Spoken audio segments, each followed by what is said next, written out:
Well, I want to welcome everybody to the Local Systems Bureau Spring Meetings. And this one's on the general overview and project development. This is our first and hopefully only virtual spring meeting in all of our series. We will be having construction ones later on, and I'll talk about that here in a second. Okay, first thing with virtual is reminders pop up like I have a meeting at 9 o'clock. We've worked really hard to make this as interaction as we possibly can. That's why we picked Teams as the format, or one of the reasons that we picked it. And we want people to have the opportunity to ask questions.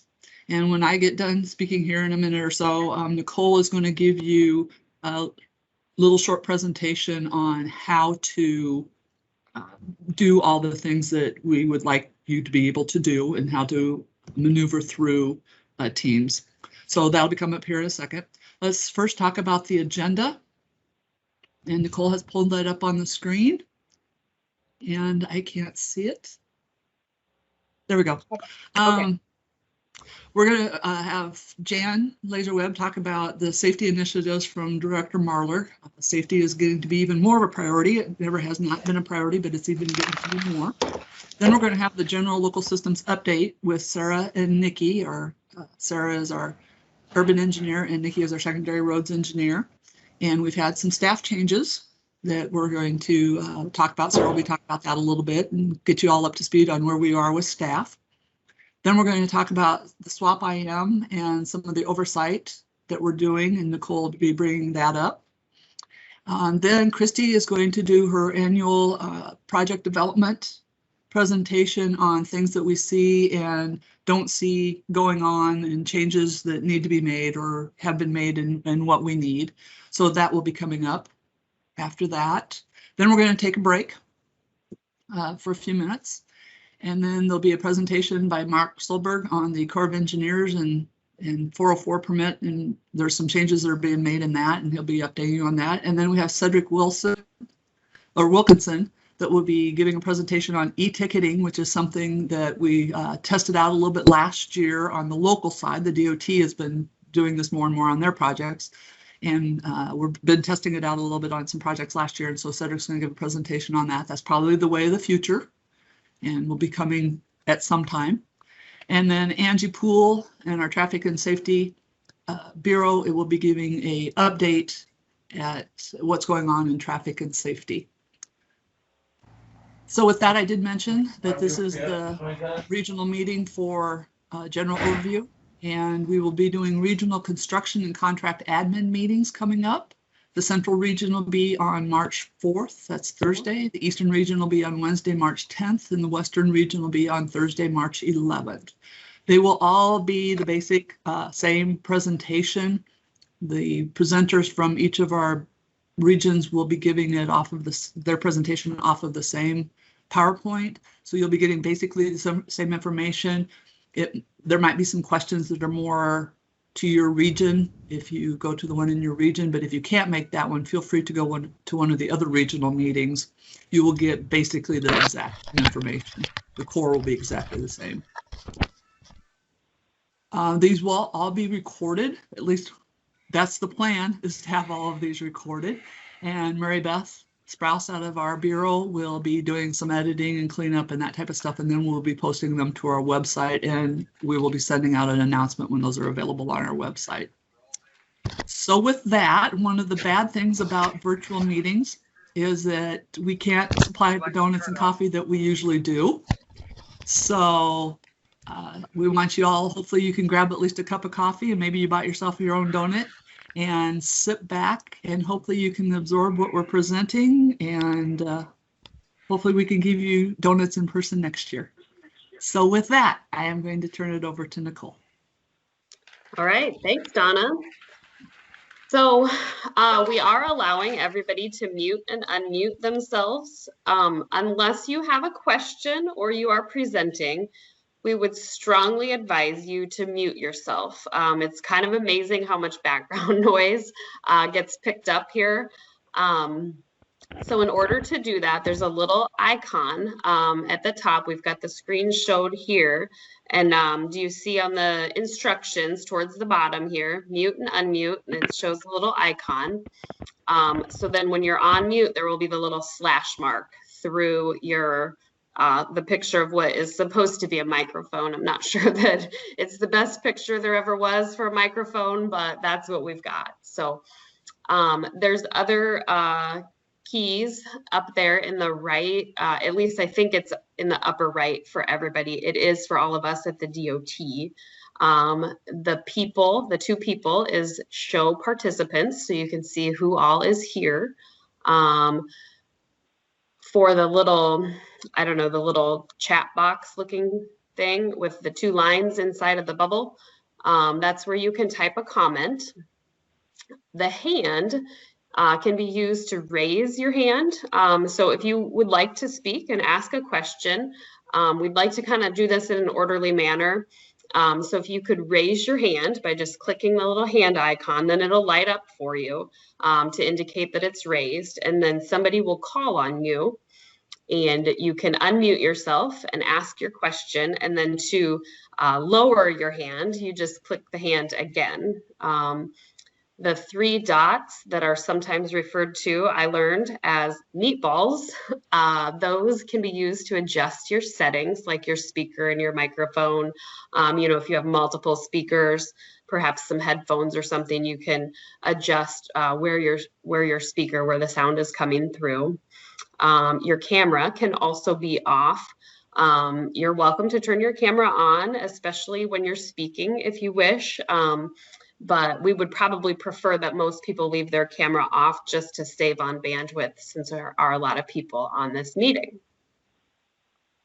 Does anyone have any questions right now about what to do? And I'll let somebody else call on them, because when I'm in presenter mode, I can't see you guys.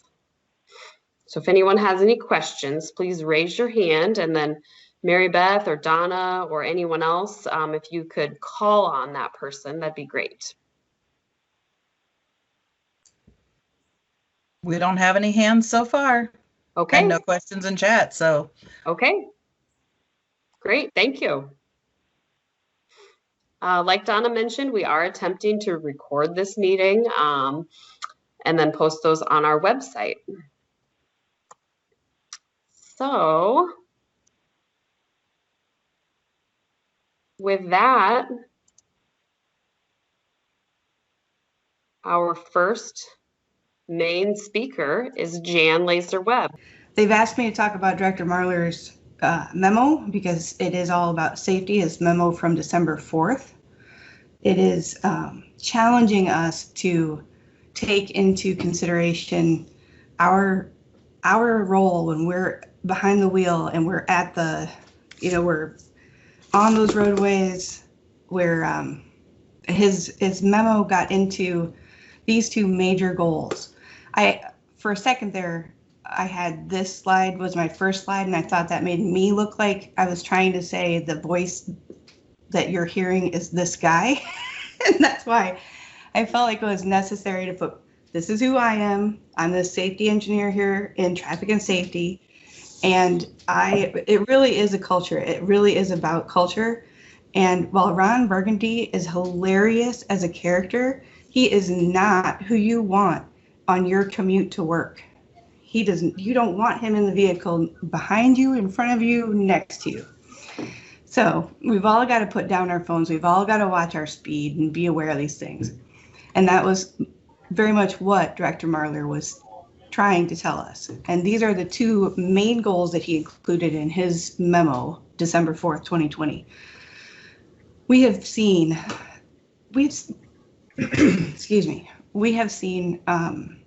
a decline in traffic fatalities on our roadways, but then we seem to get to plateaus, and we have hit we seem to not be able to get below 300. And so just because that is this number that seems to be a sticking point, I believe that's a lot of how that was chosen.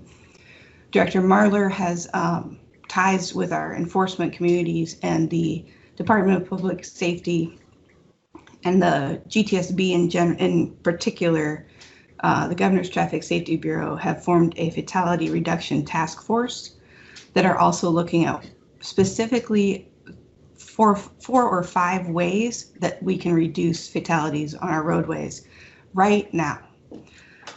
Another main goal is absolutely that for our employees, because of our having the two tragedies that we've had this past construction season, this brought that to the forefront as well. And then I also thought, beyond Director Marler's memo and words, I thought I would give you some of the data, the background of our where we've been at, and try to show you some comparisons to 2020, because we did have a very big difference at the beginning of the year. And so I'd like to, and yet we still had these issues, the impairment, the driving too fast. And so we still had crews have to be out there, rapid response folks having to get there. And I'll go through the numbers. So the crash rates for 2016 through 2020 are on the page right now. And each line is a different year. 2020 is in red.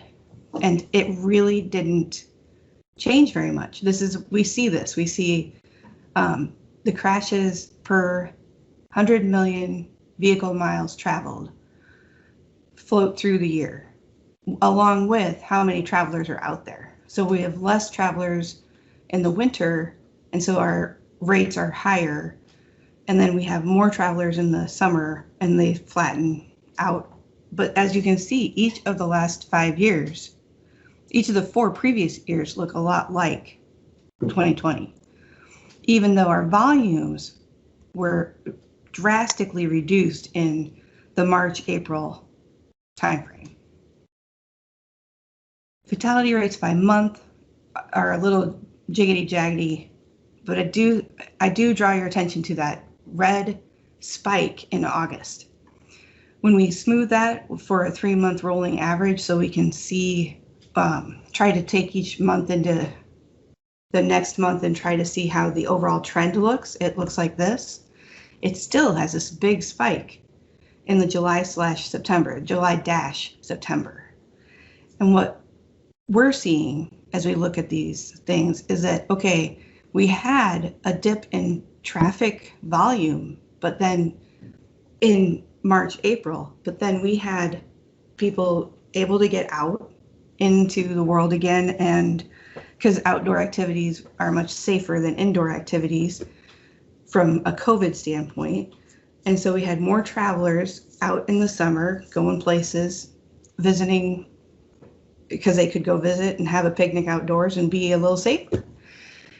And yet we have, because of that, there's still some low volume. We had speeds. Citations for someone driving more than 100 miles per hour are usually in the 300 and maybe 350 range. They doubled last year. They more than doubled last year, because they were at, I believe he told us, I thought he told us closer to 800 citations for people going over 100 miles per hour. So I'm just going to do a couple of these. The serious injuries follow the same. It has not changed, not near enough. For the dramatic, different year that we had, these numbers didn't change. And that's my point. So I'm going to float through some of these excessive speeds. And I'm just going to say that my point is, we as humans have to change the way we approach the task of driving in order to make these lines change. We have to change. Impaired driving.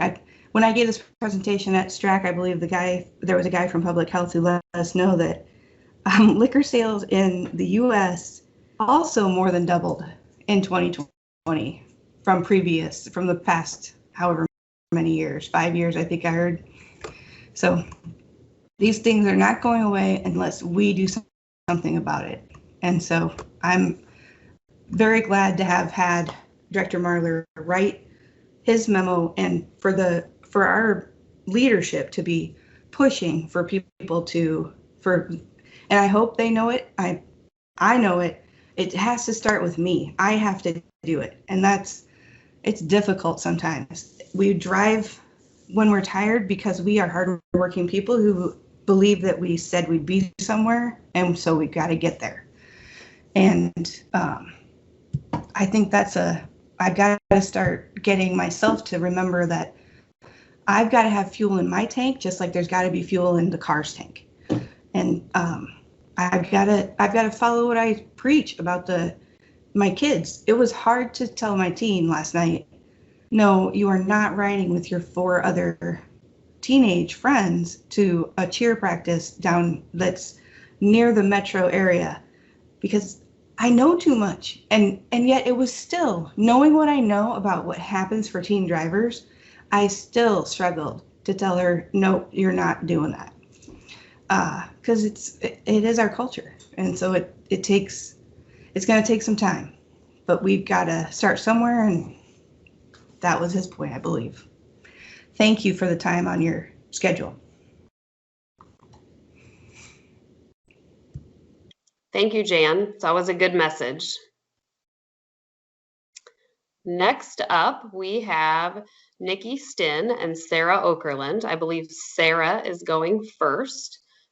Sarah is our urban engineer in local systems. Nikki is our secondary roads engineer in local systems. And they are going to give a general update on what's been going on in local systems since we haven't seen most of you for nearly a year now. So Sarah and Nikki, are you guys ready with your presentation, or would you prefer that I pull it up? Hello. No, I'll go ahead and pull it up. But first, I kind of wanted to turn my camera on and say hello. I'm Sarah Okerlund, the urban engineer for anyone who does not know me. But I'm actually going to turn my camera off when I'm presenting, just to make sure that bandwidth-wise, you can hear what I have to say and see the screen. So I will go ahead and turn my camera off now and attempt to share the correct screen. As Nicole said, I'm going to start the presentation and kind of share it with Nikki, who's going to hop in a couple of times to share some things related to secondary roads and close everything out for you. Today's topics, some of the things we're going to address are some basic staff updates to kind of keep you in the loop on what's happening in local systems, update you on some training opportunities, resources, some funding updates, city street finance report and city bridge, county bridge, water trails, annual reports, the federal highway ER program, and then some alternate funding sources, funding agreements, and our Doc Express and Appia. So that is a lot of topics, and we have a lot more slides than we have minutes. So you may notice that we're kind of flying a little bit. That's intentional so that we can get as much information to you as possible. But if you have any questions, or if you feel like we missed something, please type a question in the chat so someone can get back to you, or maybe we'll see it, point it out. We're definitely here to answer those questions. This may look familiar to you or maybe slightly different, but here is our regional, after we re-centralized map, as far as you can see the districts in the colors. You can see our vertical lines, which indicate our west, central, and east boundaries with the various counties on there. And what might be new is we have a regional technician boundary horizontally going through there that kind of help indicate who primarily will take care of projects on the north and the south side, along with contact information on there. Here is our organizational chart. We have had some changes within the Local Systems Bureau since last year at this time. We've had a couple of retirements over in the Western region. And now with us, we have Zach Gonzalez as the field engineer, and we currently have a vacancy for our Southern field technician, who would have been Julia Snyder, who retired last month. That has been posted and is out, and now they're looking through, and hopefully we'll hire someone here within the next month or two. And so since we can't get together in person, I wanted to make sure you all knew who Zach was. Here's a picture of him. And he came to us from the Union County as their county engineer. And then a general note for you guys is, as a lot of us are still working remotely, we don't actually see our phones that are sitting in our offices and might blink when we miss a call. So if you call us, if you could leave us a voicemail, most of us either get those sent to us by email or we're checking them manually. And we do see the voicemails. So we don't always see a missed call. So if you need something, feel free to leave a voicemail for us. And I'll let Nikki go and chime in here. We've got a map of the county engineer changes over the last year, and there have been several. Thanks, Sarah. I noticed on my copy, but not on yours, there's a bunch of animations. So if you can just click a whole bunch of times, we'll get all the names thrown up there. Perfect. Thank you. Yeah. So for everybody looking at this just very quickly, all of the counties indicated in that purple color have new county engineers. Some of them came from other counties. Some are completely new to our system. The orange ones up there are current engineers who are covering a vacant county. So they're sharing right now. Polk is indicated in blue just because they are advertising for an engineer for an upcoming vacancy, but they're not vacant yet. So as you can see, we have had quite a few changes and will continue to do so, I'd imagine. So thanks, Sarah. Yep. All right, first off, I'm guessing a lot of you know some of the stuff that we do since you've joined us on the meeting today, but local systems, we're here to help. And I really think that's the message we want to come across to share with you guys is if you have questions, please reach out and let us know, and we'll do our best to answer them. As you know, we've got on our website kind of a contact page that shows what each of us actually does, some of our roles and responsibilities. And I just kind of pulled out the main nuggets here to share with you guys. But as a reminder, you know, it's the project administration stuff like both development, construction, and we're also here as liaison to cities, counties, state, federal agencies. So if you're trying to struggle implementing some of the guidelines or regulations in your city or county, whether it's maybe elected officials or maybe you're working with a contractor you're struggling with, feel free to reach out and we can try to help you with that. If nothing else, we can at least kind of help reinforce what it is that you're trying to accomplish and what you're trying to follow. We also provide the updated guidance, which is what we're here today to kind of share with you. And I thought it might be kind of nice today to show you a little bit more in the numbers, how this looks in local systems. So our local agencies between the cities and counties successfully let 344 projects through the DOT in the 2020 calendar year. And then another 158 projects either have been or will be let within this first quarter of 2021. So that's fantastic. That's great. It means we're getting stuff done. We're getting out there and fixing things on our system, which is fantastic. And so since this chart extends through the March 2020 letting, one of the things I think it does illustrate is that there are a significant number of projects let in that January to March timeframe, which was consistent in 2020 as well as 2021. In fact, 42% of the projects in 2020 happened in those first 3 months.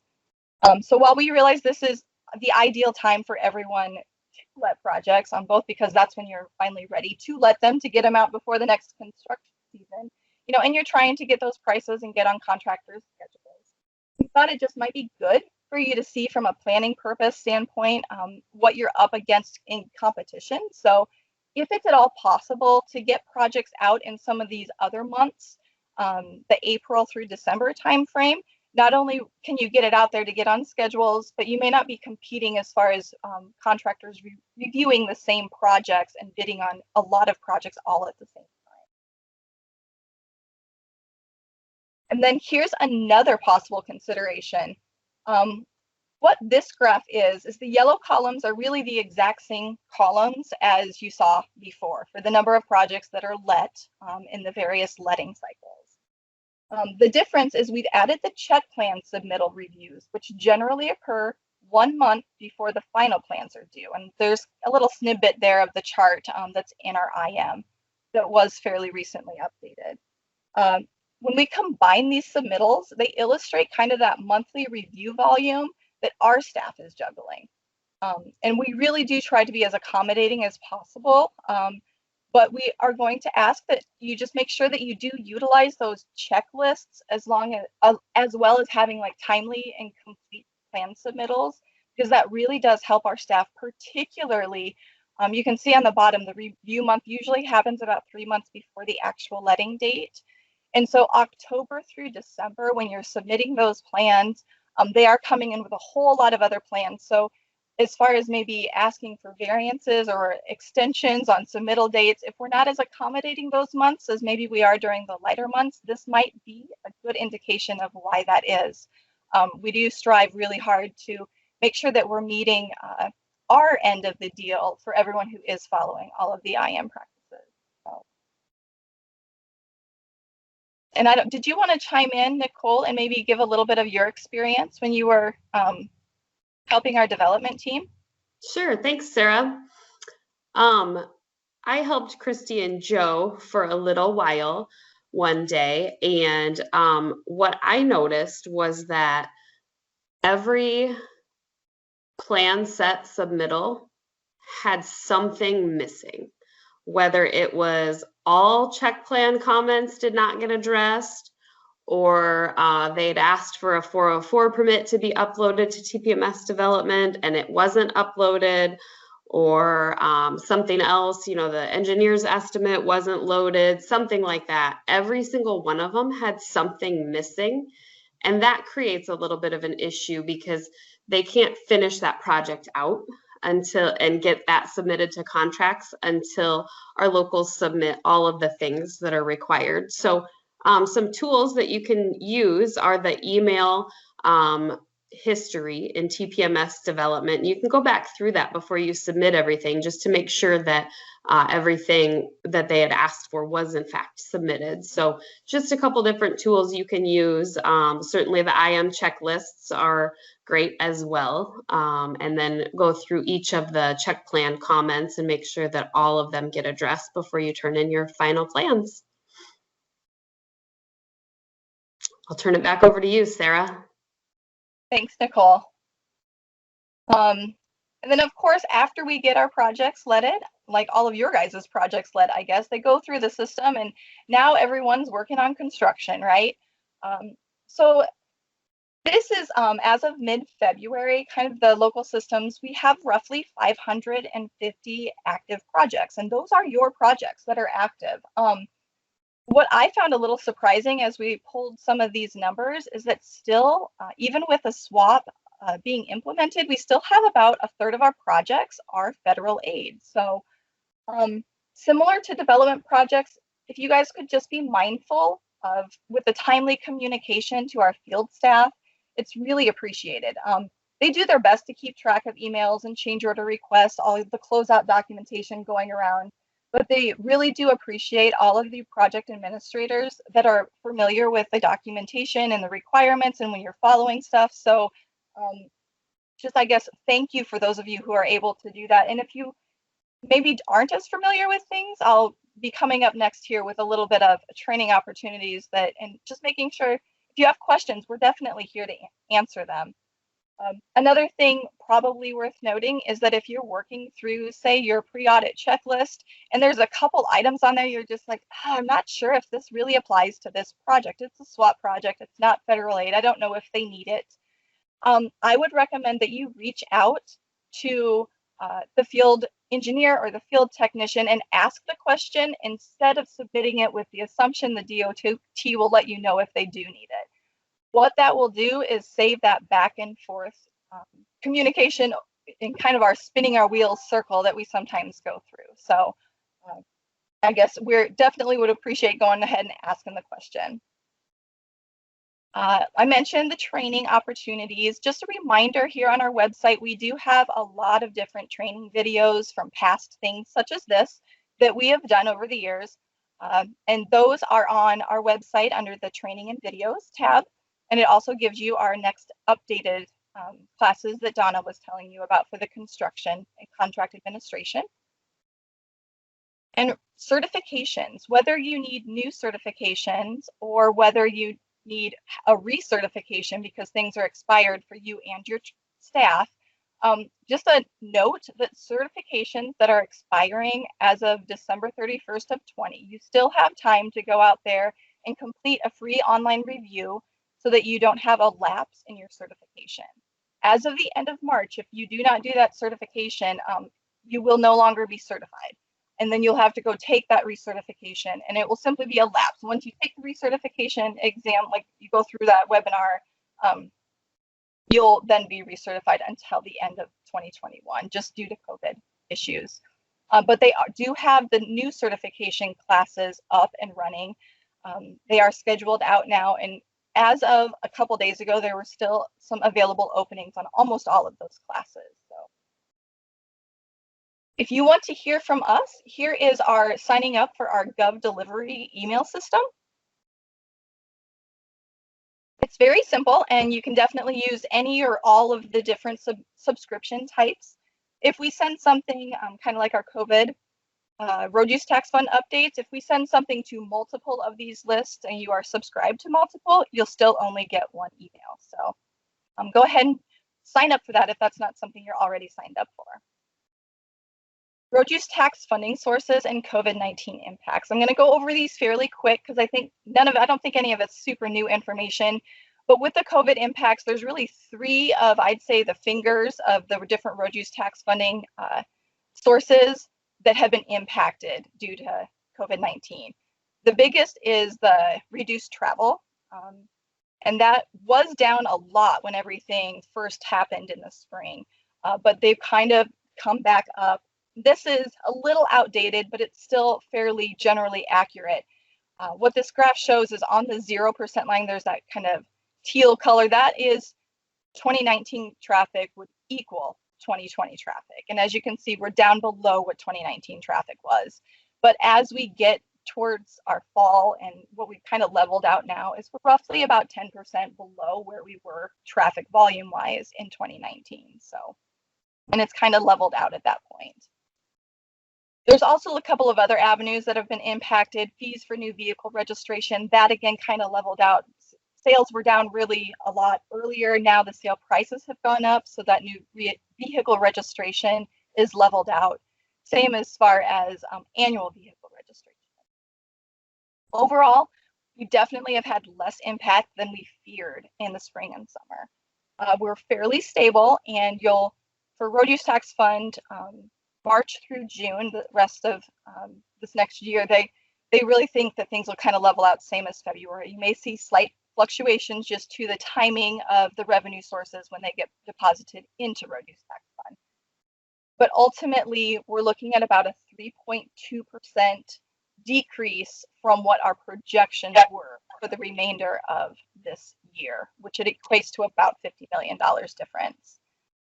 Also a note for the counties, the 2020 traffic counts will not be used in the secondary road fund distribution formula. Typically, where the different quarters of the Iowa where they do those, they'll apply them, but instead they're going to just use previous years. So these will not impact that. This year's traffic count will not impact that. Another just reminder, we had a Senate file that kind of impact road use tax funds last year. Really, it's just kind of how retailers detail reporting and capture things in slightly different, overall a net increase to road use tax fund, which might have helped minimize what it appeared COVID was doing to our road use tax fund as well. We've had a lot of questions about census delay and the impacts of that. The certification of the 2020 census from the Census Bureau is now not expected to come to the states until September. So we would anticipate the state certification being maybe September, November. More to come on that, I guess. But for those of you who are trying to do budgets at the moment, there are a couple links here in this presentation when we get it posted that will give you annual estimates. I didn't know Census Bureau does this, but they do post annually what they do as projections or estimates. They're definitely not foolproof. But if you're not really sure, if you've had a lot of fluctuation up or down in your community, whether it was the city or the county, that is a resource you can go check out. We'll share more info when it becomes available. Transfer of jurisdiction for those farm to market roads in our smaller communities, When a city drops below 500, that jurisdiction gets transferred to the counties. Similarly, if a county or if a city is under 500 and then reaches above 750, then the jurisdiction goes back to the city. Per our Iowa code, those happen July 1 following a census certification. So for example, if we get our census certification instead of the spring, we get it in September. The way we understand the code is that that would take place on July 1st of 2022. There's just the forecast of our road use tax fund for the cities for the per capita population. And then for the county secondary road distribution factors, just to note that the rural population does impact, it's one of the 5 or 6 different categories that impact your allocation factor. Current federal funding outlook. Some of you are probably aware of this, but the FAST Act was extended from September of 2020 to 21, and they did transfer some funding to keep the fund solvent through federal fiscal year 21. Bottom line is we expect similar funding levels for the next year, and we did receive an extra $221 million in COVID relief bill that I'll talk about here next. Basically, we're cautiously optimistic that maybe something will happen for a new bill by September of 21, but time will tell. A proposed distribution of COVID relief funds. This is the CRRSA, which is Coronavirus Response and Relief Supplemental Appropriations Act. That is a mouthful. Stu actually put together a memo, and as the state of Iowa gets this federal funding funneled down, which we have received at this point, the intent of that funding is to backfill lost state transportation revenues. And so what Stu and the DOT have proposed is allocating that funding via our existing road use tax formula here in Iowa. That would include allocating funding to all of the cities and counties and dispersing the federal funding or dispersing the funding to lowest local jurisdictions as quickly as possible. And then also to kind of allocate a portion to address lost state revenue taxes for the trail development. This is kind of the breakdown of how that looks. So from the trail funding, that $5 million off the top, from the $121 million that we received, the reason for that is while it wasn't funded by road use tax funds, it's generally funding primarily from the gaming industry, which was also hit hard because of COVID, with a lot of the casinos and different things being closed for a while. And so the $5 million would go to trails, and then it would go our normal road use tax funding percentages distributed between the DOT, the counties, and the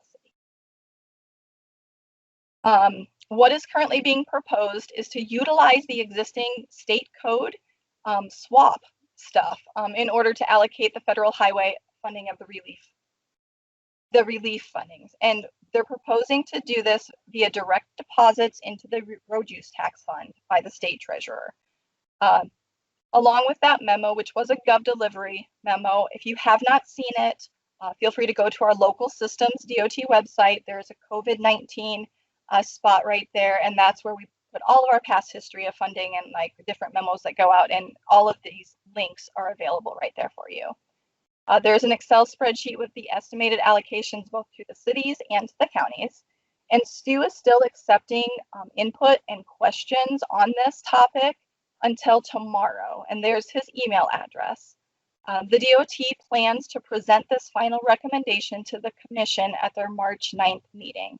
If approved, it's tentatively looking like April 2021 is when you'll see the deposits. And we'll definitely share more information when we know it. One thing to note is that as we look at the distribution of this, with the SWAP program implementation, the DOT would spend the federal funds with any strings that are attached to it. And what they would be passing on to the cities and counties is primary road use tax funding that would be allocated to the cities and counties. Therefore, what we anticipate is that spending of that would follow the same rules and regulations as your normal road use tax funding, meaning salaries, maintenance. It does not have to be a capital improvement project. So. Federal fund management, there was an update to our IM with a few things. I'm not going to go into detail, but just know that there's also been some updates to the Code of Federal Regulations. So we're going to have probably a bigger emphasis on getting our federal aid projects closed out and tracking down our inactive. So if you hear from our staff, that is why. Street finance report, there is a proposed change running through the legislature at the moment. House File 495, Senate File 319. The purpose of this is to change the due date for our road use, our street finance report. And what that'll do is kind of line up better with some of the other city reporting. Currently, it's a September 30th due date. They're looking at changing that to December 1st. And then again, like the 3-month penalty when road use tax funds would be withheld is if we don't have that report yet by December 31st today. And if this all goes through, it would be March 1st. So we're looking forward to that. I think it will be easier for the cities actually to kind of line up with some of their other reporting. City bridge program update. Just kind of an FYI, we have a list of the full candidate list from the federal fiscal year 2021 program where we awarded $11.5 million to 13 different bridges, and one of those was the CHPB bridge. Right now, we've had 12 new bridges added to our candidate list for the federal fiscal year 22 program, and we've had round 1 offers sent out, and we're currently waiting back for all of those responses. Once we have that, we'll reevaluate and intend to send out another round of offers. So be on the lookout for that. Just as a note, this program does include just over $5 million from the fiscal year 2020 bridge replacement and rehab program. So that federal funding that came down and was swapped has been put into the city bridge program, and we're following the same process for that as we've communicated with the APWA board. And then there was an update to our IM for the city bridge program. I can't remember if we were able to share that at the last spring meeting since the update happened in April. But with the swap funding, it is now 100% construction up to $1 million. Federal aid remains the same since we can't swap it. We have to follow their 80-20 rules. And the funding caps and everything remain the same. A couple other notes just for the city bridge program is per state code, counties may use secondary road funds on construction of bridges in cities with populations of 8,000 or less. This comes in handy when they can kind of help the cities, since it's a reimbursement program, some of those smaller cities can team up with their counties when they're looking at actually administering the program. And then requests to be added for next year's priority list can happen at any time. There's directions in the IM, send them to me, and they are due by October 1st to be considered for the following year's program. I am going to turn it over to Nikki. So, hi everyone. I'm Nikki Stin, the secondary roads engineer, like they said. So I'm going to talk a little bit more about county specific stuff. So I apologize to those cities that kind of have to listen through this a lot. But first thing, I'm going to continue with the county state bridge updates, just like Sarah was talking about the cities. So just a reminder for this program, those bridges that apply have to meet all the same criteria as our normal HBP swap. And this program is funded at up to a $2 million cap at a rate of 80%. It is state aid instead of swap. The federal fiscal year 22 state fiscal year 22 funding was awarded to Webster County in the capped amount of $2 million. There were 26 applicants, and that got sent out via email to everyone. Application request for the 23 funding will be out sometime in the fall of 21. So just a few reminders to all the counties. We've had some changes to our HBP program. As far as borrowing restrictions, we now have restricted it to a 4.5-year borrow ahead limit. Previously it was 6, but you can accumulate up to 4 rather than 3. Same eligibility criteria, and the one thing I really want to draw your attention to is a bridge must be classified as poor.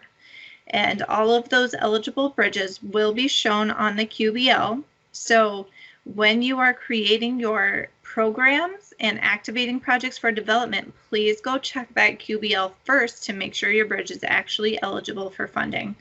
One last note is that the official sufficiency ratings on the SINA forms, we no longer use those because the feds no longer use them. So you can disregard that, and we do use unofficial ratings as far as that sufficiency rating for eligibility. Okay, and this is just a slide, I won't go through it, but to show SDFO to POR or POR to SDFO comparison. We will post these slides later, which is mainly why I threw this one in there in case you need it for reference. So I'm going to take just a couple of minutes here to talk about the new FFY 21 Bridge Replacement and Rehab Program. This is kind of what we refer to as the extra money that has come in for bridges the last few years. So this year, the federal government awarded a total of $35.6 million to Iowa. This award is based on having 5% or more deficient or poor deck area, or 5% or more of the number of bridges in the state classified as poor. Right now, there is a proposed split. I think it's fairly likely to be approved, but the Highway Commission still has to adopt it on that March 9th meeting. The split of that $35.6 million would be 47.8% to the Iowa DOT and 52.2% to locals. And then from the local portion, there's a proposed split of the 76-24 that we typically do for a split of bridge money between counties and cities. The county allocation, when it's finalized, will be shown in the county's spreadsheet in FFY 21. So the FFY 20 money is already shown in 21. You're going to see your 21 money there as well. So you'll get kind of 2 extra shots of bridge money in the account this year. We were lagging a year behind in giving it, but feel that it's easier just to put it into this year for timing reasons. So the city allocation, though, has also lagged behind by a year, and that will continue to be behind by a year. So cities will see that in FFY 22. Water trails, I'm not going to go into depth, but just know that you need to be looking for all your projects to see if your structure project is on a designated water trailer paddling route. There is a website that you can go to see that. Iowa Code and some Section 4F federal requirements require you to work with the DNR to reduce obstructions and to mitigate some of those impacts from your project.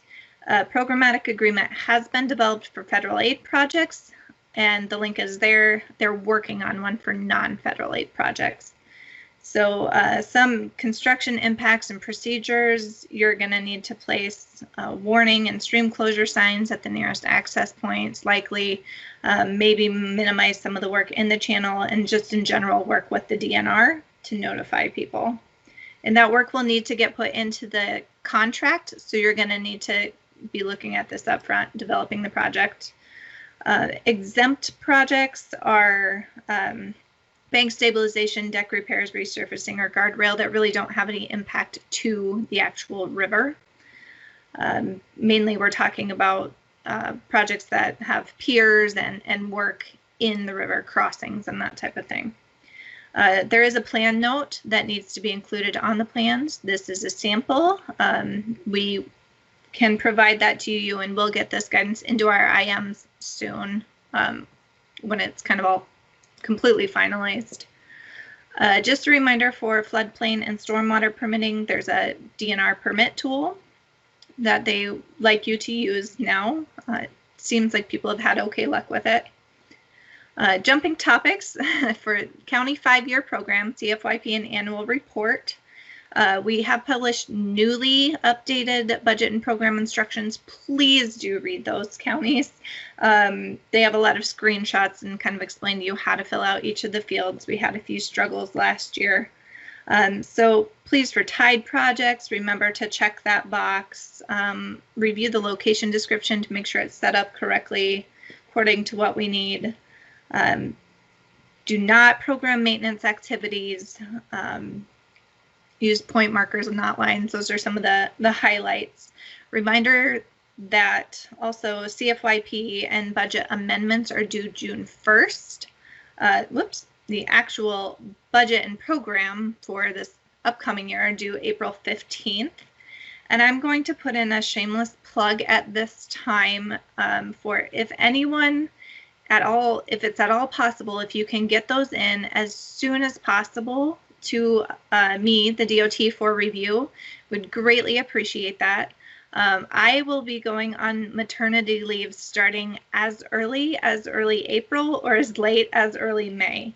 And so we would really like the opportunity to have me be able to review those as soon as possible. Annual report reminders. I had a lot of chats with people about day labor limits this year. Just a reminder that day labor is any work performed without formal bids. So please see our guidance on that.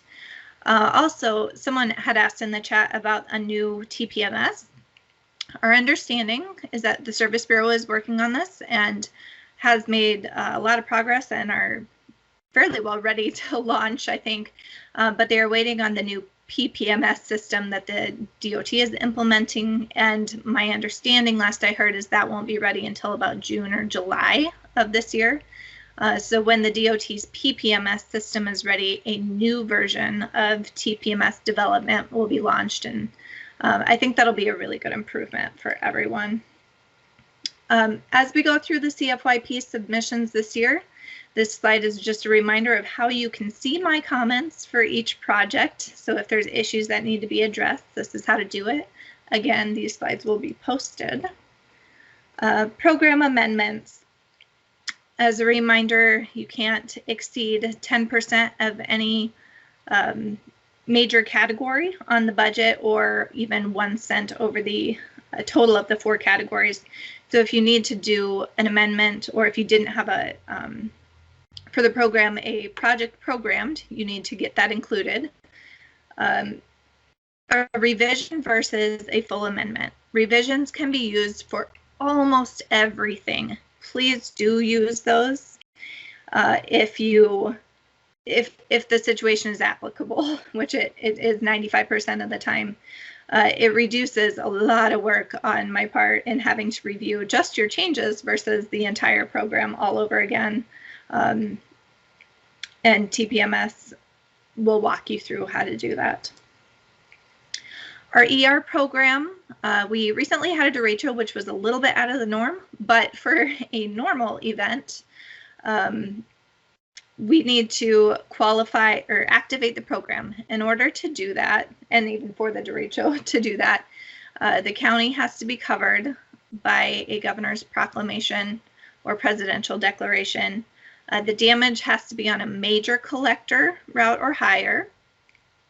The estimated damage per site has to be $5,000, and we have to reach a statewide combined estimated damage of $1 million. That's local agencies and DOT combined. So we would urge you that when there is any type of event that you think could qualify, you need to go to the site here, which is linked from our local systems website, as shown on the last slide, and submit a damage estimate. They're not hard. I'll show you a couple screenshots. Submit that damage estimate, and that estimate can be submitted at any time. We don't want you to wait for a disaster to be declared, because in fact, the only way to declare the disaster is to have this estimate in place so we can see if we've reached that $1 million threshold. So when you do finalize the estimate, you would push this button and it kind of locks it there so we can know that that's a firm number to count on for that activation of $1 million. And then once the disaster is actually activated, you can convert that to a DDIR, which becomes what FHWA will approve for your work to proceed. So this is just a screenshot of what you fill out. It's just damage description, basic costs, and unit prices. It's fairly simple to use. A reminder that FEMA will not pay for work on those federal aid eligible routes. They might lead you to believe that they will, and you go through the process, and at the end you find out they won't. So please just go straight to the ER program, and we can get you working through that process so you don't lose out on funding on both programs. When there is a presidential disaster declared, the debris along a federal aid route is picked up by FEMA. That's the only exception. Reminder that programmed bridges are not eligible for the ER program because they believe those were already in bad condition. You were going to replace that anyway. Before an event is declared, work with Sarah or I to get information on that. We'll be working with the FHWA up front. After it's declared and you start in the DDRR process, you'll be working with your regional field engineers to get your project through the process. This slide just shows where you can find some alternate funding sources. So the RISE, C-STEP, trails, that kind of thing. Funding agreements. This is just our plea to you to be aware that we in the DOT are not always aware of funding awarded by other bureaus, or sometimes even if a project lags on within our own bureau. So whenever there are multiple funding sources for a project, no matter what they are, it is just best practice to make all of us aware, especially Christy and Joe, our project development staff, so they can help you develop it correctly and get the funding correctly turned in. Please upload copies of those executed funding agreements into TPMS. The new TPMS will actually have a spot for each funding program to kind of tag that agreement. And it may be necessary to utilize divisions to set off some of those funding sources that are only particular to certain items, which is why it's really important that you tell our project development staff. So Doc Express, I'm going to hit this really fast. Reminder, do not attach any additional documents to the contract or put them in the contract signing drawer. You will invalidate the contract and have to do it over.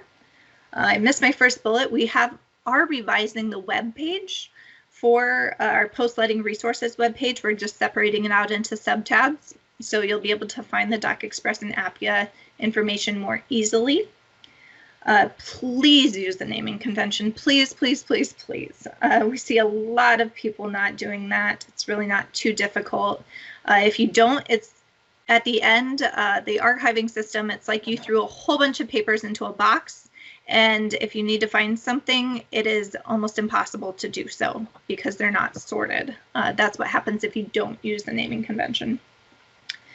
Reminder, there's all sorts of instructions in the 00 drawer, including copies of old naming conventions. Please upload those documents in a timely fashion. And I do want to just take this time to tell you all, our Doc Express administrator, Tammy Bell, is going through some really tough issues with a unexpected death in her family right now. So our thoughts and prayers are certainly with her. While she's gone for a little while, I'm going to be filling in on those Doc Express needs for you all. So if you do, you can email Tammy. Her out of office message will have my contact information. Just know that it may be a little while if you're waiting on her to respond. So I would be the quicker one to reach out to here for a little bit until Tammy's able to come back. For Appia, same revised web page. We have about a third of the counties and a handful of cities using it.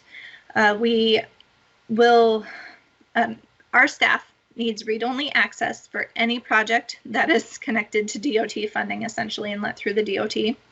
We do have an instruction manual out there with step-by-step pictures of how to create a project and exercise your account management settings, and I am working on and hope to have within a month under construction instructions done. So I am your contact for any Appia technical questions. And if you need the project setup files, I'm the one you need to email to get those files. Again, if you have a project that has been let in the March letting or before, please let me know as soon as possible so I can get those to you before I go on leave.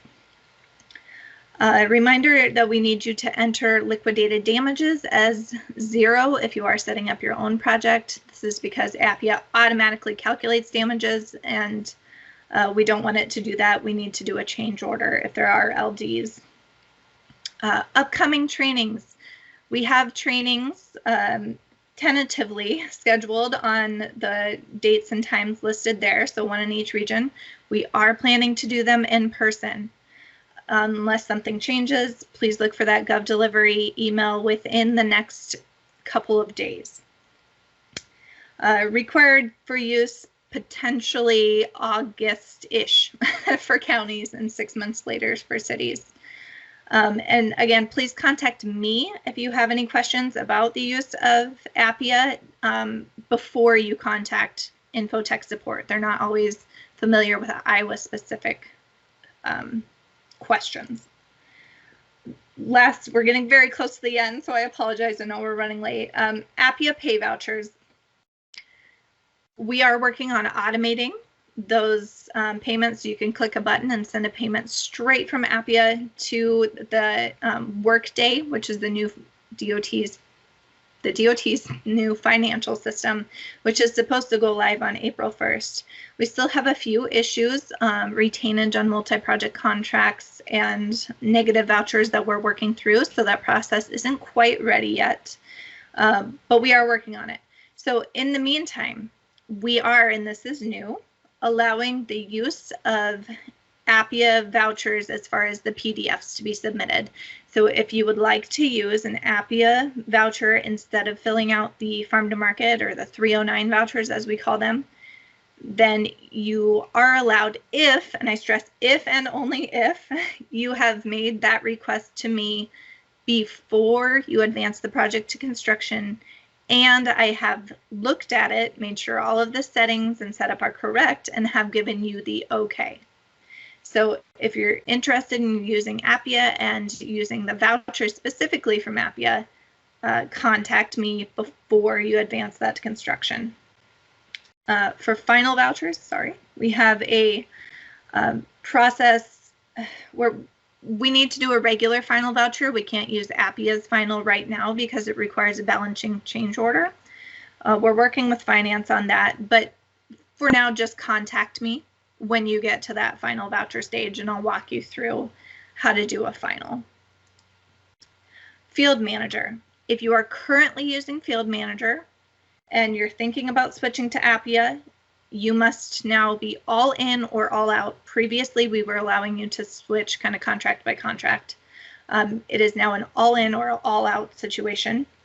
And if you want to opt out, you have to tell Christy or Joe during project development that you are opting out. And this is just a reminder to everyone to check that Field Manager pull down in your setup tab in TPMS development to make sure that's indicating the correct thing, use of Field Manager or not. Last slide, general miscellaneous FYIs. For the 309, the FM vouchers, reminder, send them to dot.localsystems at iowadot.us. That was a change probably mid-year, July maybe. We're still getting some to the wrong, being sent to finance still. 309 vouchers for 7,000 items. I'm not sure many people know this, but you're not supposed to fill in the quantity on the 7,000 line. You actually fill it out on the line that pertains to the original bid item. So now you know. Please, please follow that. Whoops. Can't go back. Okay. We do have a bridge preservation resources document available for you if you would like a copy, if you're looking at those activities.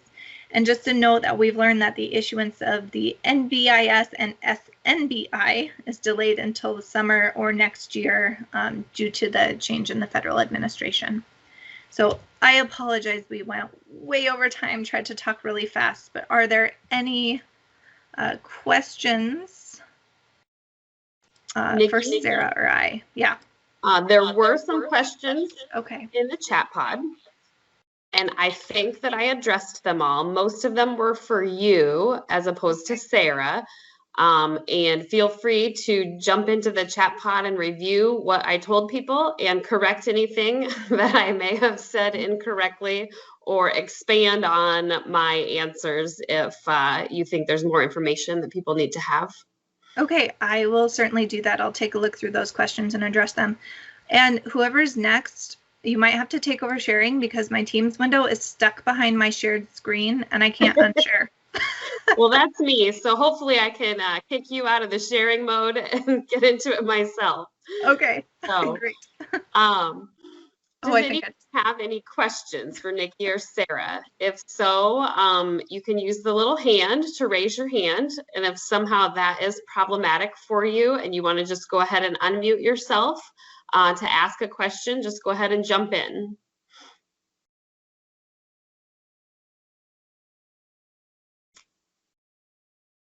Giving it a long, awkward pause here. All right, I'm going to try and share here.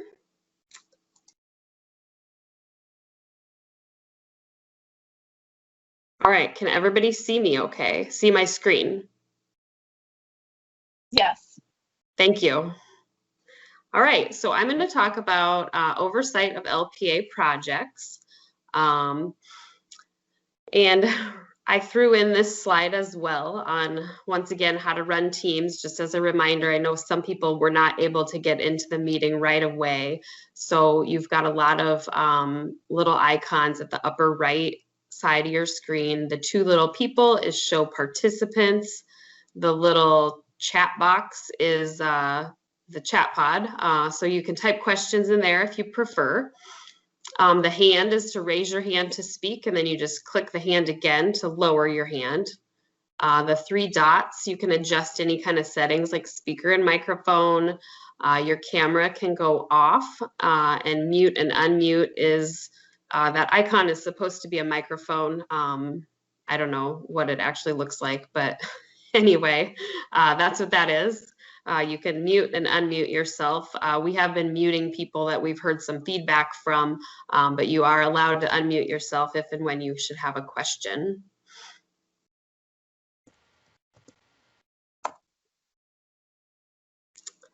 And I think my PowerPoint is frozen here.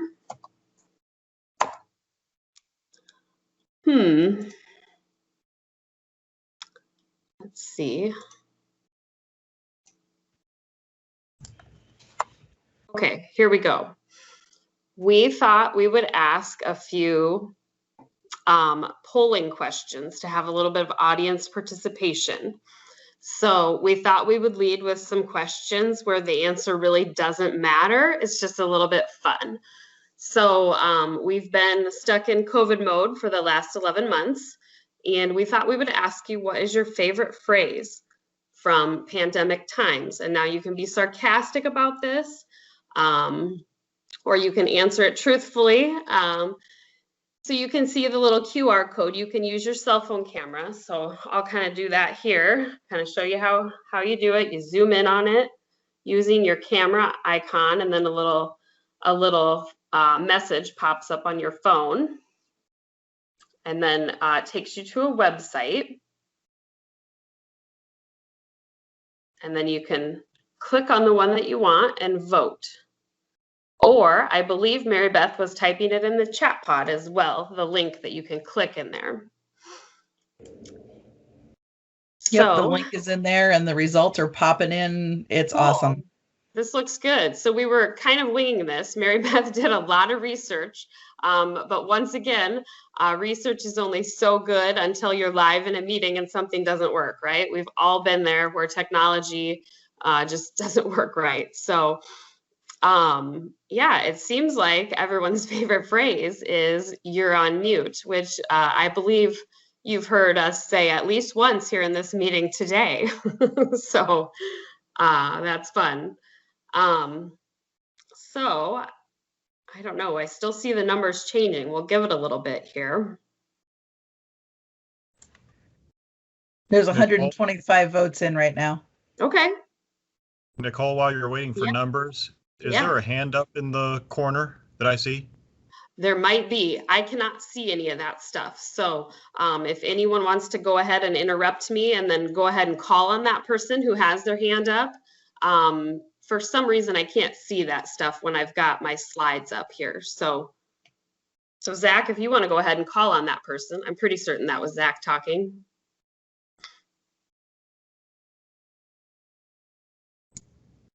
I think you might know him. It looks like Brian Moore has his hand up. Brian, did you have a question? No, I think I clicked the wrong button. Excuse me. Okay. Well, we know that the hand up works. And thank you for noticing that, Zach. All right, the numbers aren't changing too much anymore, so I feel like we can probably move on to the next slide.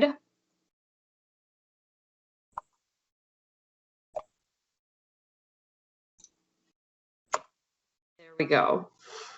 All right, another fun question that we thought we would ask just to see if this polling works is, how do you feel about winter in Iowa? So you can see all the different possible answers there. I'm going to fill this out myself here.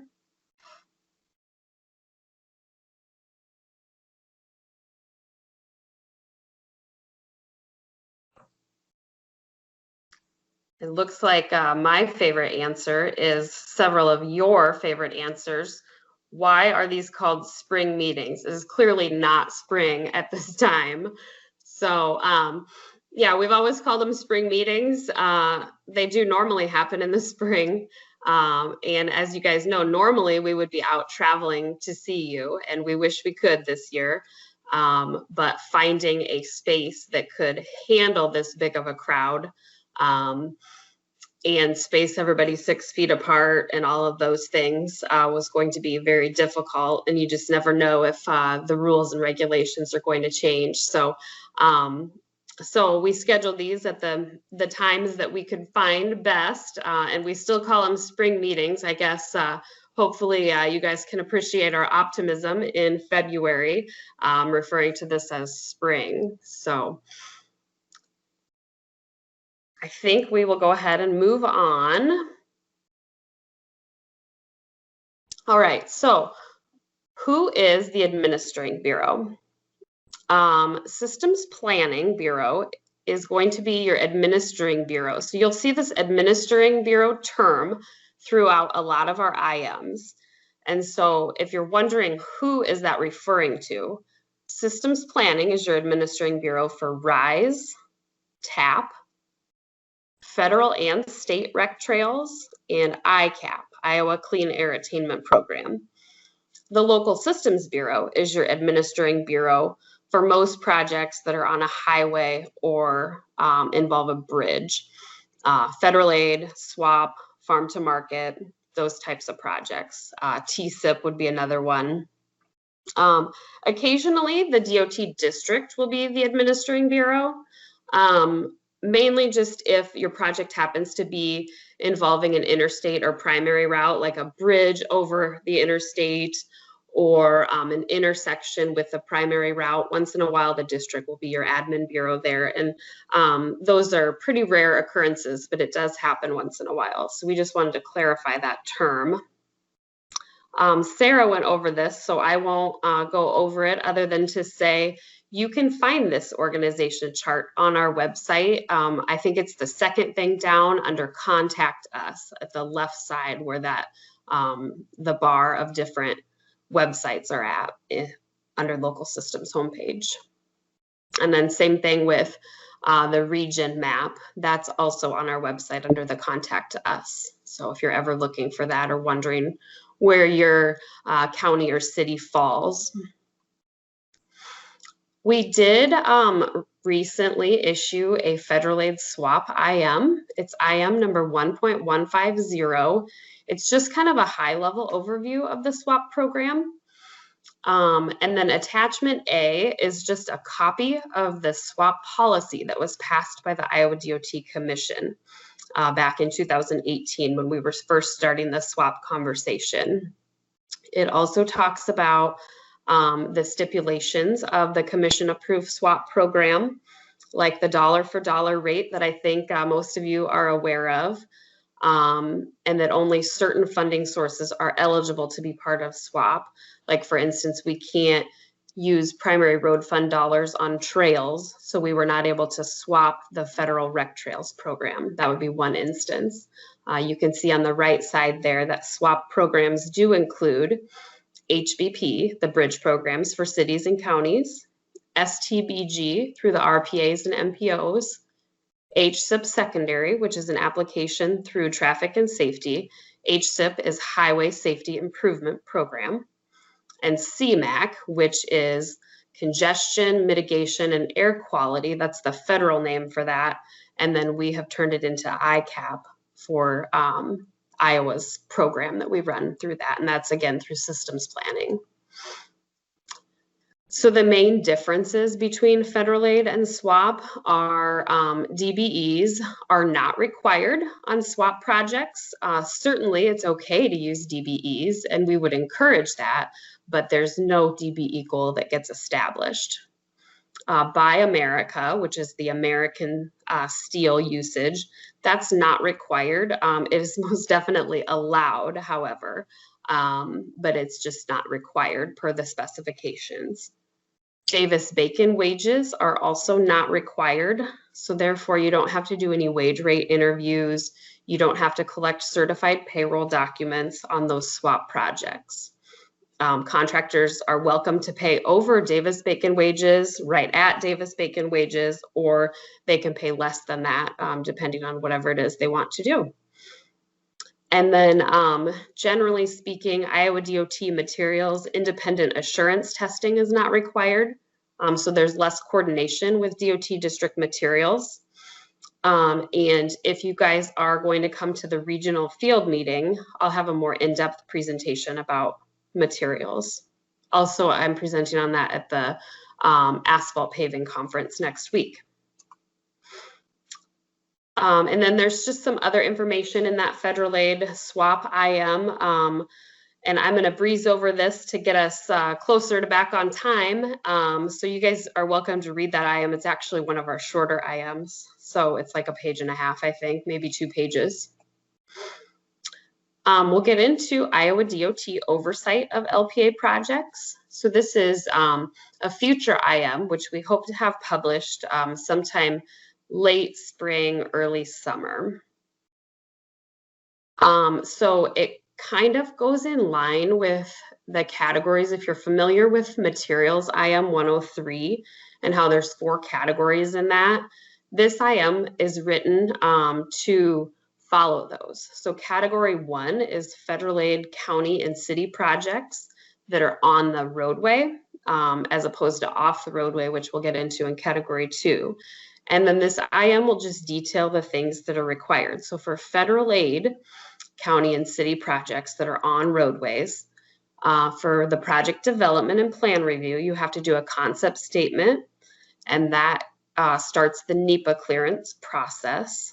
You have to use approved design criteria, DOT standard specifications, and you have to submit preliminary, check plans, and final plans. You have to let those projects at the DOT, and they will have Buy America, Davis-Bacon, and possibly have DBE requirements depending on the type of project and whether or not there are DBEs that actually can perform some of that type of work that your project might be. And then as far as construction inspection and contract administration, for the pre-construction meeting, always be sure to invite district materials and the regional field technician and engineer. Construction inspection is required by LPA personnel, or a consultant, of course, would be good to perform that construction inspection as well if that's what the LPA chooses to do. Material sampling and testing by the LPA personnel And also the materials staff is needed for these projects. Change orders require approval from the Administering Bureau. The 435 and 436 get sent to the Administering Bureau. Final project acceptance needs to happen from the Administering Bureau as well. And then all federal aid projects will be audited. We may use a systems approach in the future, meaning if you had, say, 4 federal aid projects all at the same local agency, then we may not audit all of those. So that's something that might happen in the future. For category 2, these are federal aid non-highway projects, things like federal rec trails, TAP that happens to not be on the roadway, like for a trail or something like that. Project development and plan review, you have to follow AASHTO design criteria, also follow the DOT standard specifications, submit a concept statement, get a NEPA clearance, and also submit preliminary check and final plans. Projects are generally led at the Iowa DOT, but there are a few exceptions that can be granted, and IM 5.120 has that information in it. These projects, just like category 1, also have Buy America and Davis-Bacon wages, and they may possibly have DBE requirements as well. Construction inspection, if it's locally let, then that should be discussed with the Administering Bureau. And then for the DOT letting, change orders require approval from the Administering Bureau. Once again, 435 and 436 get sent to the Administering Bureau. Final acceptance is done by the Administering Bureau, and there will be an audit by the Administering Bureau. Category 3 is state aid for those projects that involve through lanes or turn lanes on the primary highway system that will be owned and maintained by the DOT. So it might be U-step or C-step funding. Sometimes RISE gets utilized on that if, say, along a primary highway that turns onto a city street, there's a new business going in, and RISE might be utilized to put in a turn lane. And so that would apply to this category. So that's where the DOT district gets involved. They would approve that design within the primary right-of-way. Generally, Iowa DOT specifications would be used, but SUDAS may be allowed, and the Administering Bureau would review preliminary check and final plans. You can locally let these, but as with anything that can be locally let, you are always welcome to utilize a DOT letting. So that's completely up to the LPA, and you're always welcome to let those projects at the DOT. You just have to go through our procedures, our plan reviews and things for that. Construction inspection, change orders do require approval from the Admin Bureau. This is where it would generally be the 64 3 form that you guys may or may not have heard of. And again, you can work with the Administering Bureau on that. So category 4 is the one that is for farm to market, SWAP, and other state aid projects. So you see here that RISE falls under category 4, and it was also mentioned under category 3. So category 4 would be a RISE project that's not on a primary highway. We also have some other state funding listed, like TSIP, the ADA curb ramp program, state county bridge, state city bridge, and various other state aid programs. So those all fall into category 4. Project development and plan review for SWAP and FM, use of approved design criteria is needed, and Iowa DOT standard specifications need to get followed. We let those projects at the DOT, and check and final plans need to get submitted. For other projects, the design criteria and specifications are as the LPA wishes. So you could use SUDAS, design criteria. Counties are required to follow our IM 3.210. So just some differences there. For contract letting, let swap and FMs at the Iowa DOT. And then other types, you can have a local letting or you can let it at the Iowa DOT. And I used red highlight and strikeout to note the differences. This is basically category 1 versus category 4 for just construction inspection and contract administration. So materials is not needed in this. They don't need to do their quality assurance, independent assurance. So again, I'll be talking more in detail about that at next week's meetings, or the meetings that start next week, the rest of the local system spring meetings.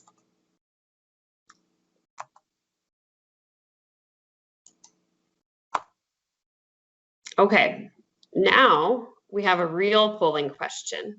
We want to know what agency or company you're with. So once again, if you could use your camera, I see you guys already have it going. You guys are quick. Good job.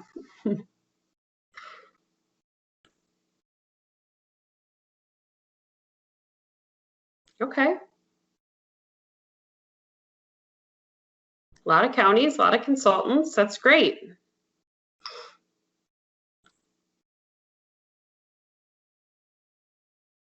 You guys are fast.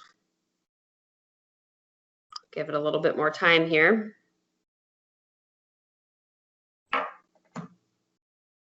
Hey, Nicole. Yes. Bob Welper mentioned in the meeting chat that RISE projects not affecting travel lanes, but still affecting primary right-of-way drainage, still do need district review.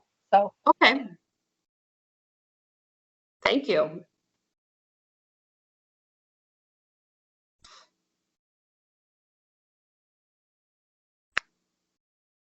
Looks like we've kind of leveled out here. So I'm going to continue on. Okay, and now we want to know which of the DOT local systems regions do you primarily work in? If it's multiple regions, like if you work for a consultant, then feel free to put the more than one. This might also be a good time to ask if anyone has any additional questions.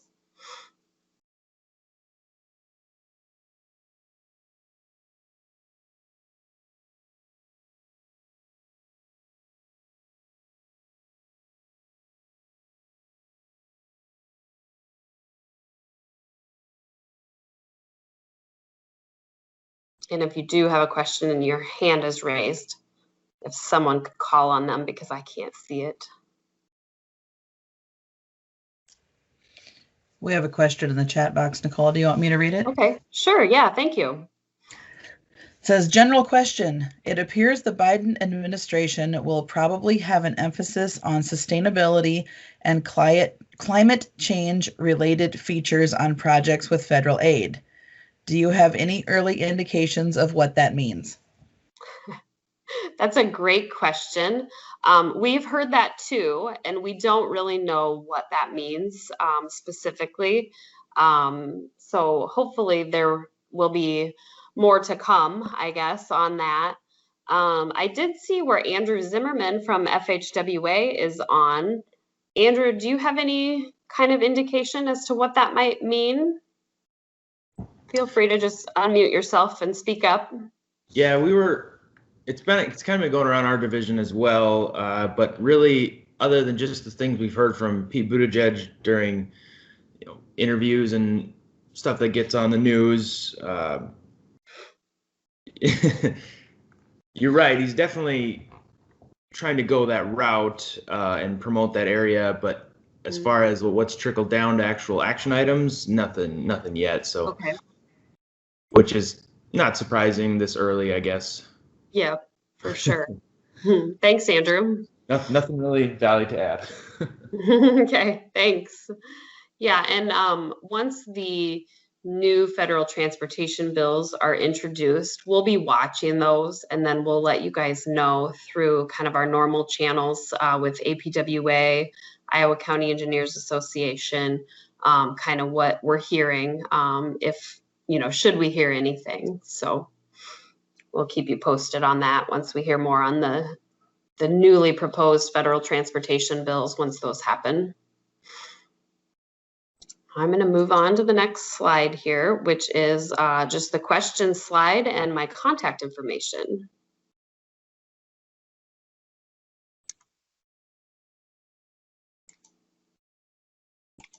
Get back into actual Teams here. And I'll stop sharing since that's all published online. Our next presenter is Christy Van Buskirk, and she is our project development engineer. Christy is going to be presenting on the project development side of things, providing an update for all of you. And I see that she has already shared her screen, which is wonderful. Christy, if you want to go ahead. Sure, that's okay. Hello, everyone. I am Christy Van Buskirk. I am the project development engineer with the Local Systems Bureau, and I'll be providing a local systems project development update for spring 2021.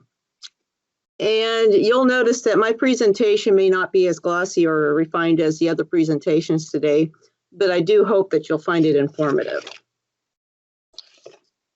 I'll be touching on a number of project development related items in this update.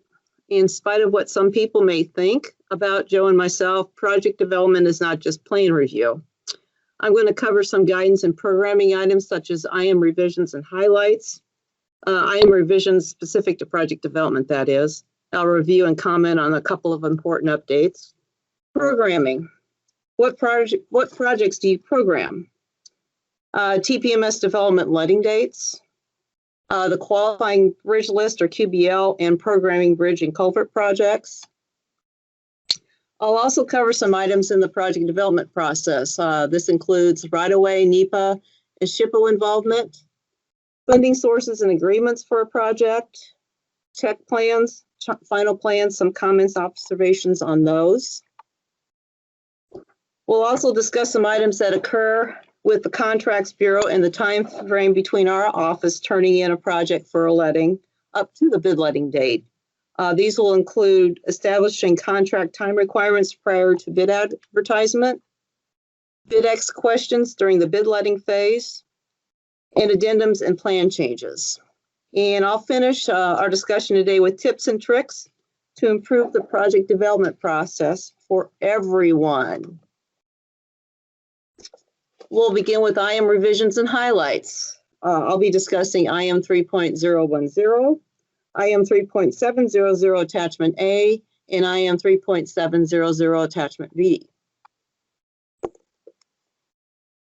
IM 3.010, Project Development Submittal Dates and Information, had a major rewrite, which went into effect on January 8th, 2021.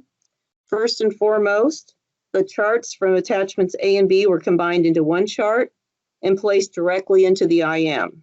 The chart is no longer an attachment, and attachments A and B have been deleted. And I'll be showing the new chart shortly.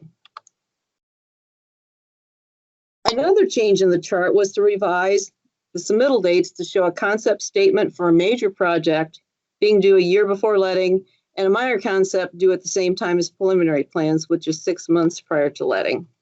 This mainly would be for federal aid projects or projects on a primary highway. We also revised the chart so each submittal date is either the first Tuesday or the third Tuesday of each month. This actually makes it easier to remember check and final plan deadlines. For like example, the month of March, check plans for the July 20th, 2021 letting are due on March 2nd, 2021. That's next Tuesday, by the way. And final plans for the June 15th, 2021 letting are due on March 16th, 2021. Finally, Language was put in the IM and in the chart to clarify that the project development certification and additional documents are due at the same time as the final plans, not at the time our bureau turns in a project to the Contracts Bureau for a letting. There used to be a column on the chart labeled Turn in Contracts, and that column's been removed in the IM. There's a 2-week window between the final plan submittal and turn in deadline. The final plan submittal deadline is the LPA's deadline, and the turn into contracts date is our deadline. I'll cover additional items later on in my discussion here. This is the new or current IM 3.010 chart. If you have a chart with 2 check plan columns, no green column, a turn in contracts column, or a date earlier than January 8th, 2021 in the upper right-hand corner of the page, it is obsolete. Throw it away. As many of you know, our current workload means that these deadlines will be enforced. Early complete submittals are encouraged, and we do review in the order received. So if there's anything to take away from our talk today, please note the new IM 3.010 chart and use it. IM 3.700 Attachment A, Check and Final Plan Guidelines, was last updated on November 27, 2019, which was over a year ago. However, this is informative and helpful guidance to use when developing your check and final plans. I will be going through this IM in some detail under the tips and tricks section later in my presentation. IM 3.700 Attachment B was last revised on August 7, 2020. We added a checkbox for making sure that multiple funding agreements were uploaded to TPMS and that funding amounts are listed. This checklist is a document we use for every check plan review. It's updated on a regular basis, and we also use IM 3.500 Attachment A, which is a checklist for bridge and culvert projects. Moving on to programming amendments and revisions. Get that out of my mouth. Funding drives what projects need to be added, okay? So for federal aid SWAP and STBG projects and federal aid highway bridge program projects, you'll need to add these projects to your STEP with RPA and MPO approval. And if you're a county, you'll need to add it to your county 5-year program. For SWAP highway bridge programs, projects rather, and highway safety improvement program projects, you'll need to add these to your STEP. However, RPA and MPO approval rather is not required. And if you're a county, again, you'll need to add it to your county 5-year program.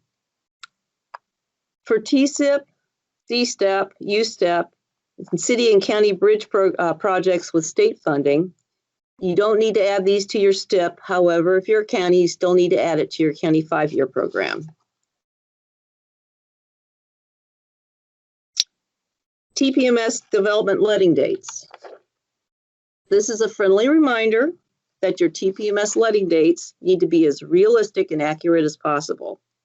The Local Systems Bureau uses this data for FM cash flow and forecasting.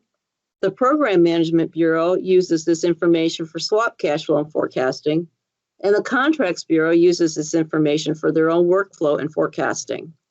There is an auto reset feature in TPMS development, but I wouldn't necessarily rely on it. I know for a fact that for the past 2 years, I've been trying to monitor the check and final plan months and adjust as necessary. However, it is a good idea on your part to check your programming and adjust as necessary. The next item under guidance and programming is the qualifying bridge list, or QBL, and programming bridge and culvert projects using Highway Bridge Program or HBP funds. This mainly applies to county projects only, since city projects with HBP funding are selected by a different process. The QBL is published every fall, and the counties are supposed to use the QBL to determine bridge eligibility for SWAP and federal aid funding. As I noted on the prior slide, the city bridge funding eligibility still follows IM 1.100. There is a link to the QBL on the local systems webpage, and the QBL is actually tied in with bridge data in TPMS development. It should show up as a link on your project page up towards the top. If there's no link, it's not on the QBL. And it's important to note that the QBL, it may take up to a year rather before an eligible bridge is added or a non-eligible bridge is taken off. The reason for that is that the SINA data is pulled at the end of the calendar year, it's processed by Iowa DOT, and it's sent to FHWA around April. FHWA reviews, approves, and returns it back to Iowa DOT back around June or so. We then use the data for funding allocation factors in October, and then the QBL is posted at that time.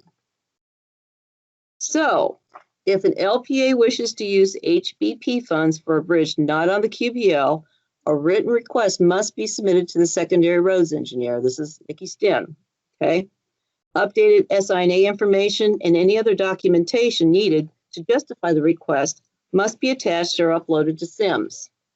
And this request must be reviewed and approved by the local systems bureau before any HBP funds can be authorized for work on the bridge. And depending on the nature of the waiver request, the request may have to be forwarded to the Iowa County Engineers Association Executive Board. This waiver should be in place before submittals are made to our office. So to summarize, check your bridge or culvert before programming the project for eligibility. Check annually when you're updating your construction program to make sure it is still eligible, because sometimes an SINA report may render it ineligible. And check for project development submittals to see if a waiver request is needed. The reason why I bring this up is that we've had way too many check plan submittals this past year for county projects programmed with HBP funds for non-qualifying bridges. While it is something we check for, it delays reviews and lettings and may derail a project.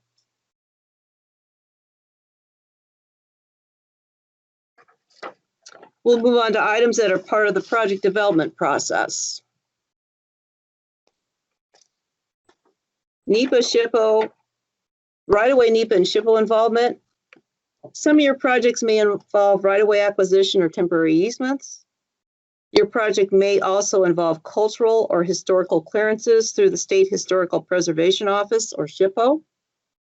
And finally, your project could involve environmental clearances specific to the National Environmental Protection Act or NEPA. Iowa DOT involvements with SHPO and NEPA reviews are usually limited to federal aid projects.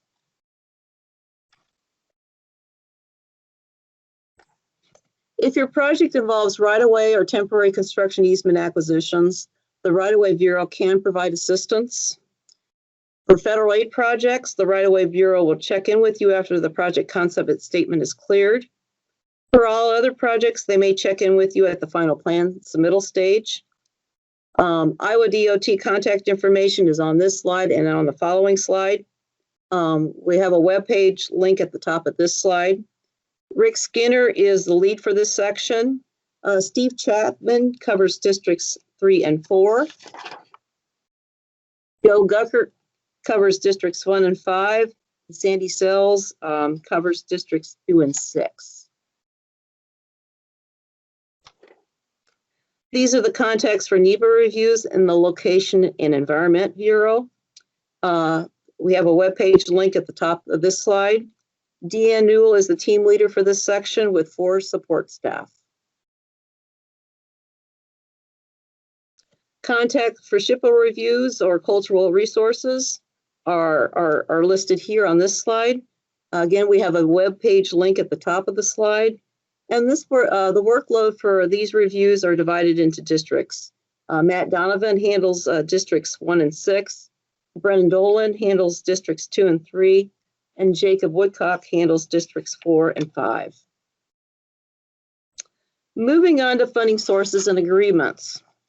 We've had 2 cases within the last 2 months where Joe and I have turned a project into contracts, only to find out that there were multiple funding sources that the LPA did not tell us about. In Joe's case, it was disclosed to us after the plan turn-in, which necessitated plan divisions, revised plans, funding worksheets, and some additional documentation. In my case, it was after the project was let. The county called Nikki Stin and asked why the funding source sheet sent to them did not have the additional funding. This particular county project was submitted as a SWAP project. The STIP programming did not reflect any TSIP funding. There were no program notes in their STIP. There were no mentions of this additional funding in their submittal emails. There were no plan divisions in their plans. There was nothing. So moving forward, you will need to provide all funding sources to us by the check plan submittal stage. We need this information in order to accurately review the check plans. And more importantly, we need this information at the final plan stage. We fill out a funding worksheet for contracts to use so that they can accurately tag the correct funding sources and amounts for the project. The next item, check plans. You might see the slide show up a couple more times here. There is a new IM 3.010 chart. If you have a chart with 2 check plan columns, no green column, a turn-in contracts column, or a date earlier than January 8th, 2021, in the upper right-hand corner, it is obsolete. Throw them away. Please note this chart and use it. Friendly reminders. Check plans are to be 100% complete. Check plans should be developed using the guidance in IM 3.700 and Attachment A, and the checklist items in Attachment B. Joe and I actually use and fill out the checklist on all of our plan reviews. All submittal documents are to be uploaded in TPMS, and a TPMS email should be sent to Joe Albright and Christy Van Buskirk when submittals are made. Joe Albright, Christy Van Buskirk. Next step, final plans. Use the chart. More friendly reminders. Not check, but final plans should be 100% complete as well. They should address all check plan comments, and they should reference current specification. This is something you should check, especially if there is a multi-month gap between check and final plan submittals. The plan should be fully signed. That includes the title page, seals, and pollution prevention plan. In addition to the final plans, we'll need a cost estimate, your bid items entered into the bid item application, a signed project development certification form, any Army Corps or Iowa DNR permits if applicable, public interest findings if applicable. Public interest findings are usually requested or used for proprietary products or clearances. Any requested contract time requirements, special provisions for the project, railroad agreements if applicable. And there may be on occasion other items you may want to pass on or share with bidders, such as solar reports. We can pass this information on to contracts to incorporate into the bid proposal. Okay, a pattern we've been seeing on certain projects, and they're typically city projects with outside engineering services, are significant work scope changes between check and final plan stages. This should be minimized. And why do you ask? Well, if the project schedule slides for a few months or a year, specifications and standards change every 6 months. The project may drop out of your STIP program and or county 5-year program, which might cause a delay. A major change in work scope reduces the QA/QC nature of a check plan review and may necessitate a second check plan review. So, make your submittals on a realistic schedule, please. Moving on to items handled by contracts after plan turn-in up to bid letting. These are contract time requirements, bid-ex questions, and addendums and plan changes. Contract time requirements should be requested with the final plan submittal. If they are noted in the plan set, such as on the J sheets, please note this as well.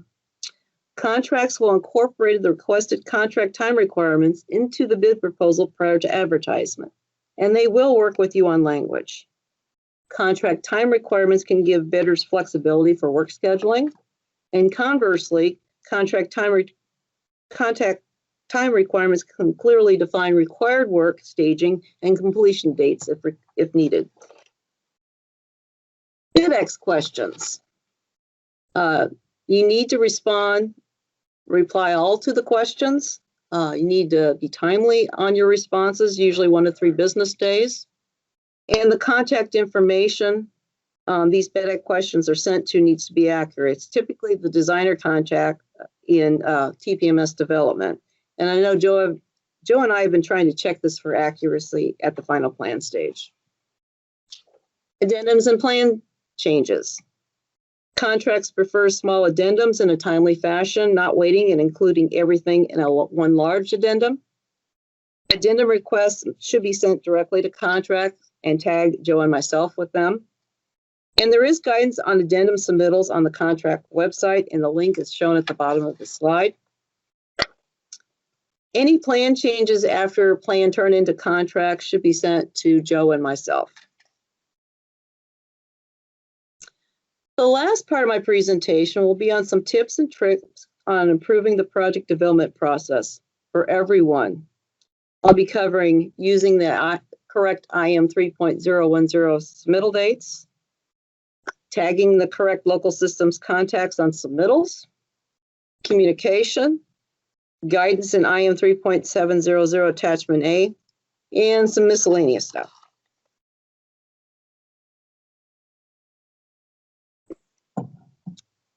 Please follow the IM 3.010 project development submittal dates in the new IM. The submittal dates will be enforced. Your contacts for project development items and submittals up to bid letting are Joe Albright and Christy Van Buskirk. We are statewide.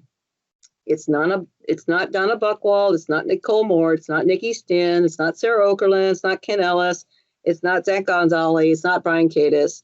It's Joe Albright and Christy Van Buskirk. Your contacts for funding agreements and post-letting items are your field local systems engineers and technicians. For the East region, that would be Kent Ellis, Tom Brunchen, and Doug Hiernan. For the Central region, Brian Cadis, Daryl Erickson, and Brenda Bell. And the Western region would be Zach Gonzalez, Jeff Shelton, and a person yet to be determined. Communication. Please call or email us. We will get back with you, and we really don't bite. You can ask us questions, and we do listen. And we do welcome constructive feedback to improve the process. By the way, Joe and I do not have landlines. And for those of you who have maybe worked with us prior to recentralization, please discard that 641472 number that you may have. It's no longer in service for us. And I will be providing our contact information on this final slide. Okay, IM 3.700 attachment A is an excellent tool to use in developing plans for Iowa DOT-led projects. What I'm going to do here, even though I know we're a little behind on schedule, is share an excerpt from each heading in the attachment and just to show you how helpful it is. Okay, plan format. Use of the Iowa DOT plan format is strongly recommended. Use of the Iowa DOT format promotes uniformity and consistency of project plans. This results in lower bid prices because most contractors that bid on projects let through the Iowa DOT are familiar with the Iowa DOT format. Iowa DOT standard plans. The Iowa DOT strongly encourages use of its standard road plans. They have been developed by the Iowa DOT Design Bureau to show standardized design features, construction methods, and approved materials to be used in highway construction in the state of Iowa. Iowa DOT road design details. The road design details contain standard design and tabulation forms, notations, details, and detail sheets. If a road design detail is modified, the number and revision date shall be removed. Iowa DOT specifications. All projects let at the Iowa DOT that involve highway-related construction work shall utilize the current edition of the Iowa DOT standard specifications for highway and bridge construction, otherwise known as standard specifications. Plan notes that delete or modify part of the standard specifications are strongly discouraged. If special conditions require this, written justification must be provided when the plans are submitted. General supplemental specifications. The GS are revisions to the standard specifications that have not been yet incorporated into the printed book. Supplemental specifications. Some SSs are for particular bid items not contained in the standard specifications or GS, or for bid items which modified those contained in the standard specifications or GS. When an LPA uses a bid item that requires an SS, the Iowa DOT will automatically apply that SS to the bid proposal. Developmental specifications, or DSs. DSs must be applied by the designer for a specific project by reference on the plans. However, after initial approval by the Iowa DOT, they can be reused for multiple projects without being reviewed and approved each time. Special provisions. SPs are for bid items or areas of work that are not adequately addressed by the standard specifications, SS, DS, or on the project plans. SPs are project specific. They may be reused on other projects, but a new SP number must be assigned each time. SUDA specifications. The statewide urban design and specifications, otherwise known as SUDAS, may not be incorporated into the contract documents by reference either in whole or in part.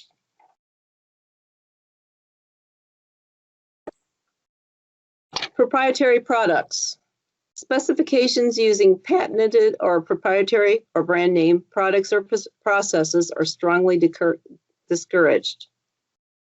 If used, at least 3 acceptable projects must also be listed along with the phrase, quote, or approved equal, unquote.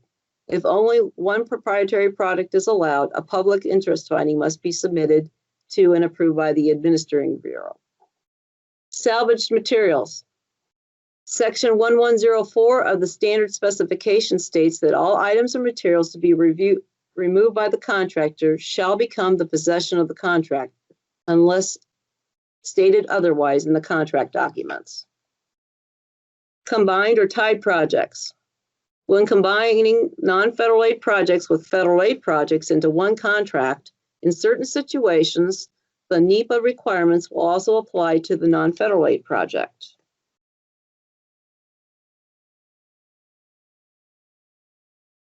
Plan divisions. Plan divisions are required when there is a need to separate certain parts of the work from other parts of the work for a single project. One situation would be is that the work is shown on the plans cannot be paid for with the same funding source, or the work crosses a jurisdictional boundary and there is a need to identify the proportion of project costs that will be paid by the respective LPAs. Bid items. Use Iowa DOT standard bid items as listed in the bid item application referenced by IM 3.720. Non-standard items will have an item code of 2599-9999. Incidental items. Keep incidental items and work items to a minimum. As a general rule, if there is an item in the bid item description book that is applicable to any item of work shown on the plans, this bid item must be used, or should be used, must be used. Bid item specifications. All bid items must have a description, construction, materials, method of measurement, and basis of payment information specified in the contract documents. Estimate reference information. Estimate reference information should be clear, concise, and used to explain anything special about the item. The estimate reference information should direct a bidder to the location of any additional information about that particular bid item in the plans, such as a plan sheet, detail, or tabulation. And finally, alternate bids. In some cases, alternate bidding may be an appropriate method to promote competition and thereby reduce project costs. So, do any of these excerpts sound familiar? Many of our check plan review comments are based on this IM. I'll close with some friendly reminders. Use TPMS for all project submittals and tell us, meaning Joe Albright and Christy Van Buskirk, about it. Use a transmittal, letter, or email to address items that are not spelled out in your transmittal. And please follow the submittal deadlines in IM 3.010. They will be enforced. Check plans. Please be honest with yourself. Are they 100% complete?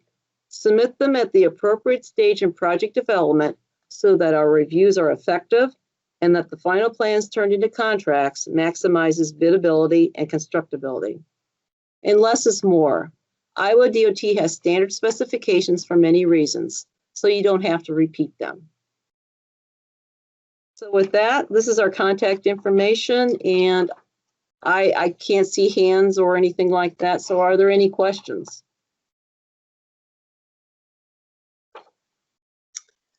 Christy, I don't see anybody's hands up.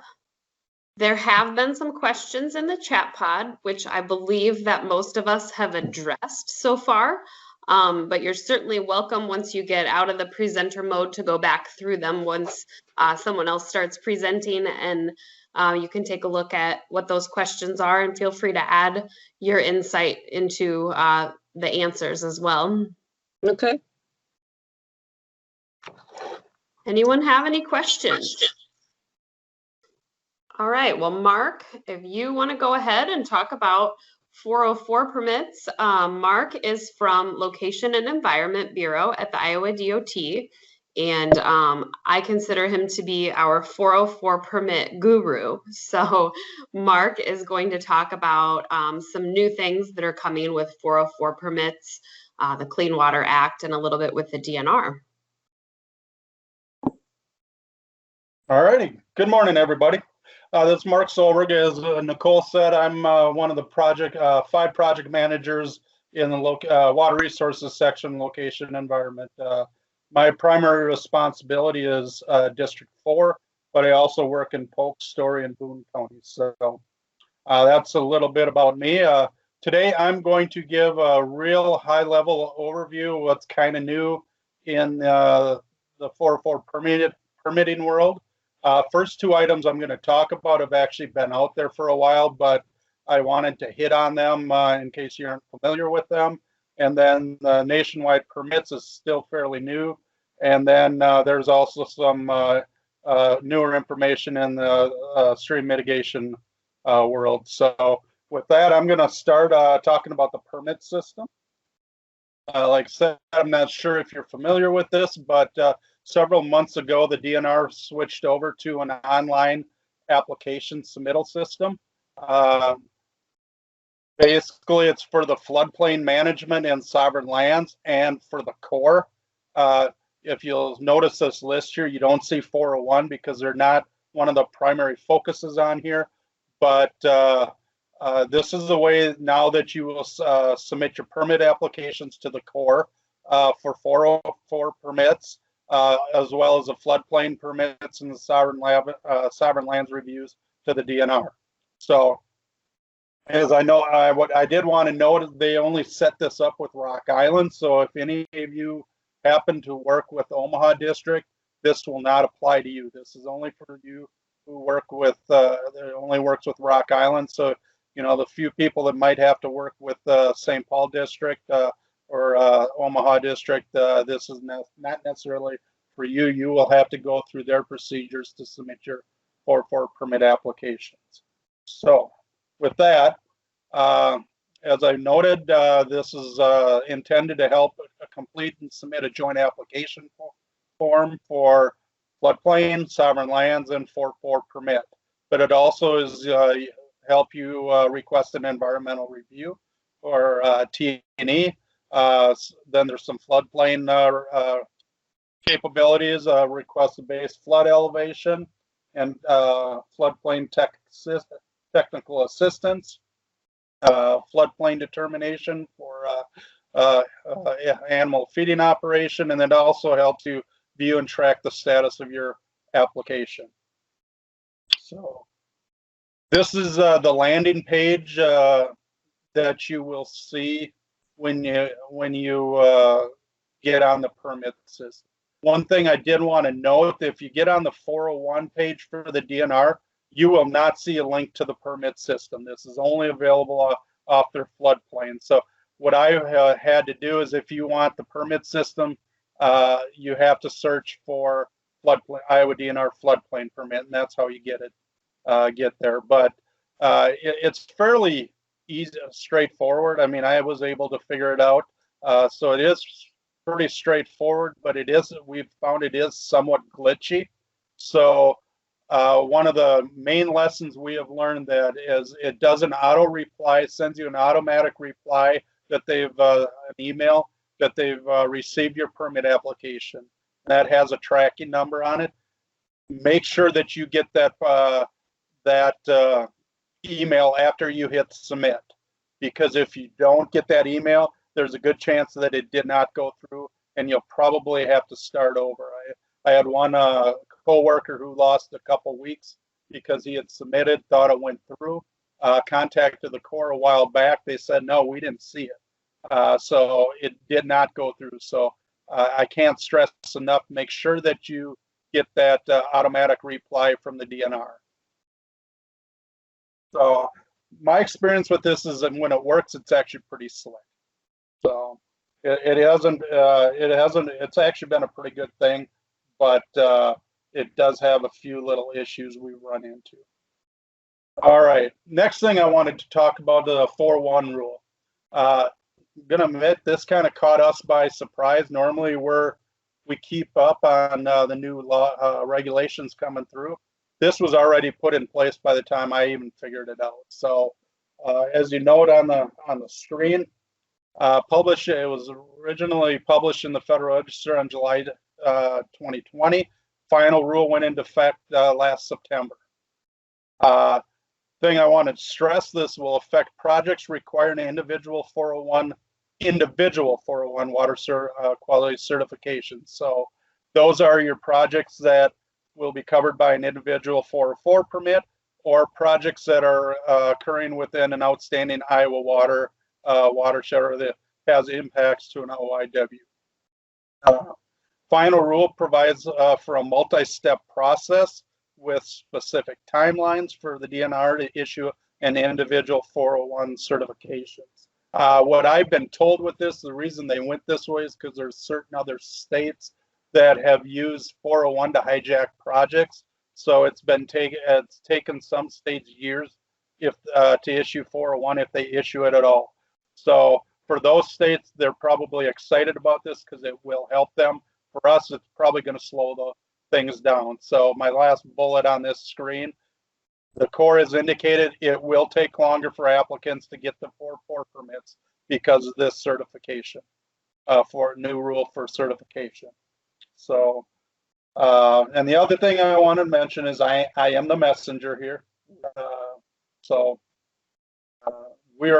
We have not put any projects through this process yet. I checked the DNR's website yesterday. It looks like City Des Moines has a project that is out for public notice, so they have had to deal with it. So they're actually probably better equipped to talk about this than I am. But my discussions I have had with the DNR, this is kind of what the big changes.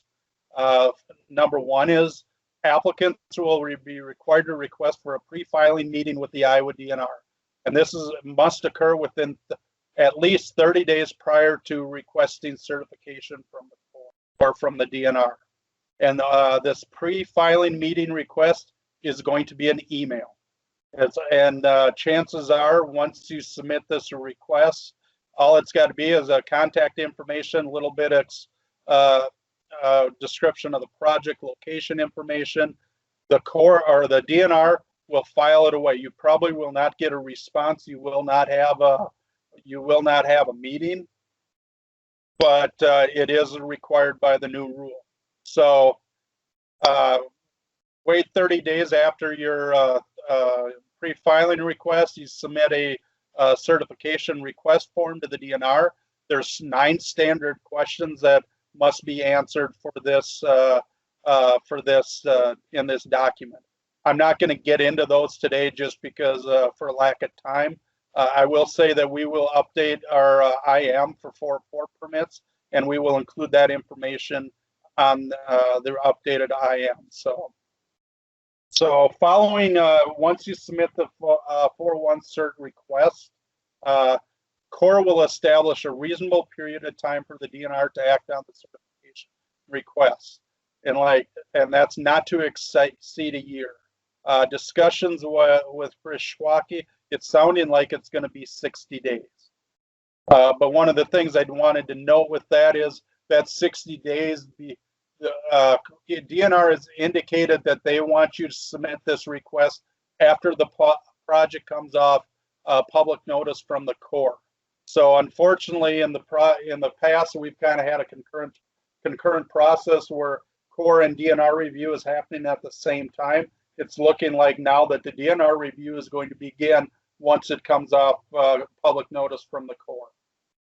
So that will slow things down a little bit, but the Corps sounds like that they will give Chris 60 days from the time that request is made to issue the 401 certification. So, after after you make the request within 60 days, the DNR is going to review the certification request and either grant the request with conditions, issue a waiver, or deny the request. So that's basically most instances you're going to have a certification that's going to be issued. This is where things get a little bit tricky, and this one, I'll admit, this scares me a little bit. The next bullet, which is determination of effects on a neighboring jurisdiction. So Chris will issue the 401, send it back to the Corps, and within 5 days, they send it down to the EPA for their review. And the EPA will review it, and they have 30 days to do this. Will review it to determine if your project will affect the water quality requirements of a neighboring jurisdiction, which is most likely a state. So like I said, this scares me a little bit just because you don't really want other states weighing in on whether or not your project is necessary or whether or not they think that it's got too many impacts. But this is the way the rule is written.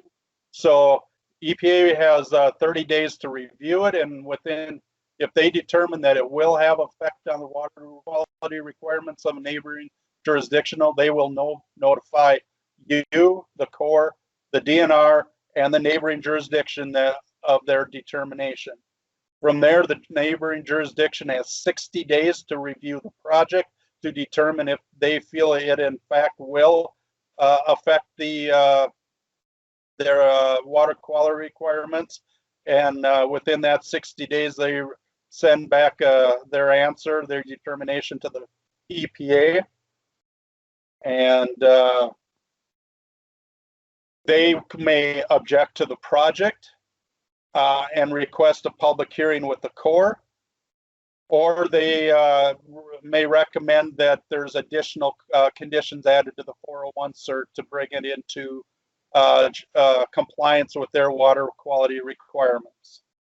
As I noted here at the bottom, the Corps will not issue a permit until they have determined, basically until this is all cleaned up.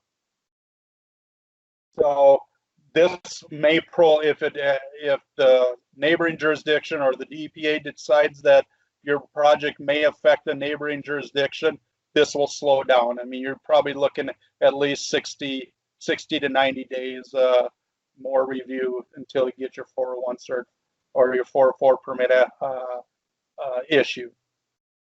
So, okay, I guess looks like I'm going on to nationwide permits. My 2 cents on this, I don't see this happening very often. I just don't. I don't see other states stepping into other people's business, but I just wanted to highlight that the rule is written this way. So it's something we need to be aware of. And again, this is only going to be for individual 401 certs. Most of your projects that are, nationwide 14, nationwide 3, this will not affect. It's just your bigger projects that are going to be covered by an individual permit, or for those counties that have a lot of OIWs or those cities, it may affect you because if you affecting an OIW, you will have to go through this 401, get an individual 401 cert. So, any questions? that was kind of meaty. That there's a lot more details that I will probably add to the as far as time frames that I'll add to the IM, but I just want to give a real high level summary today. So that with that, I'm going to go on to nationwide permits. This first thing I want to mention about the nationwides, it's probably not going to affect us, but it did occur, so I just wanted to highlight it.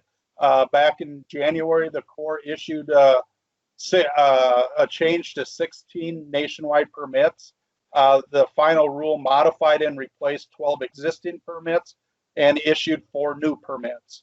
It also removed the 300 linear foot limit for losses of stream bed from 10 of the 12 modified permits. And as you can see here, the 16 nationwide permits went into effect on March, or will go into effect on March 15th of this year, and they will expire on March 15th of 26. So what does that mean for you? Oh, before I get there, these are the 12 new existing permits that were modified and replaced. Just a quick list. As you can see, most of them have to do with domestic energy. This was in response to an executive order by President Trump to basically streamline permitting, and this is what the Corps came up with. So it's mainly aimed at nationwide permits that may affect domestic energy productions. These are the 12 existing that were replaced. The next screen is the 4 new ones. Very unlike, 2 of them, as you can see, are deal with mariculture activities. The last 2 are utility activities. And I'll get in, if you hold on here, nationwide 12. What they did was nationwide 12, where it was kind of an in the past, it's been an all-encompassing utilities nationwide. Now they've broken it up into basically 3 different nationwide. So 12 is now only for oil or natural gas. 57's electric utility line and telecommunications, and 58 is now utility line activities for water and other substances. That's where your sewer lines would fit in, and your stormwater. So bottom line, how does that affect you?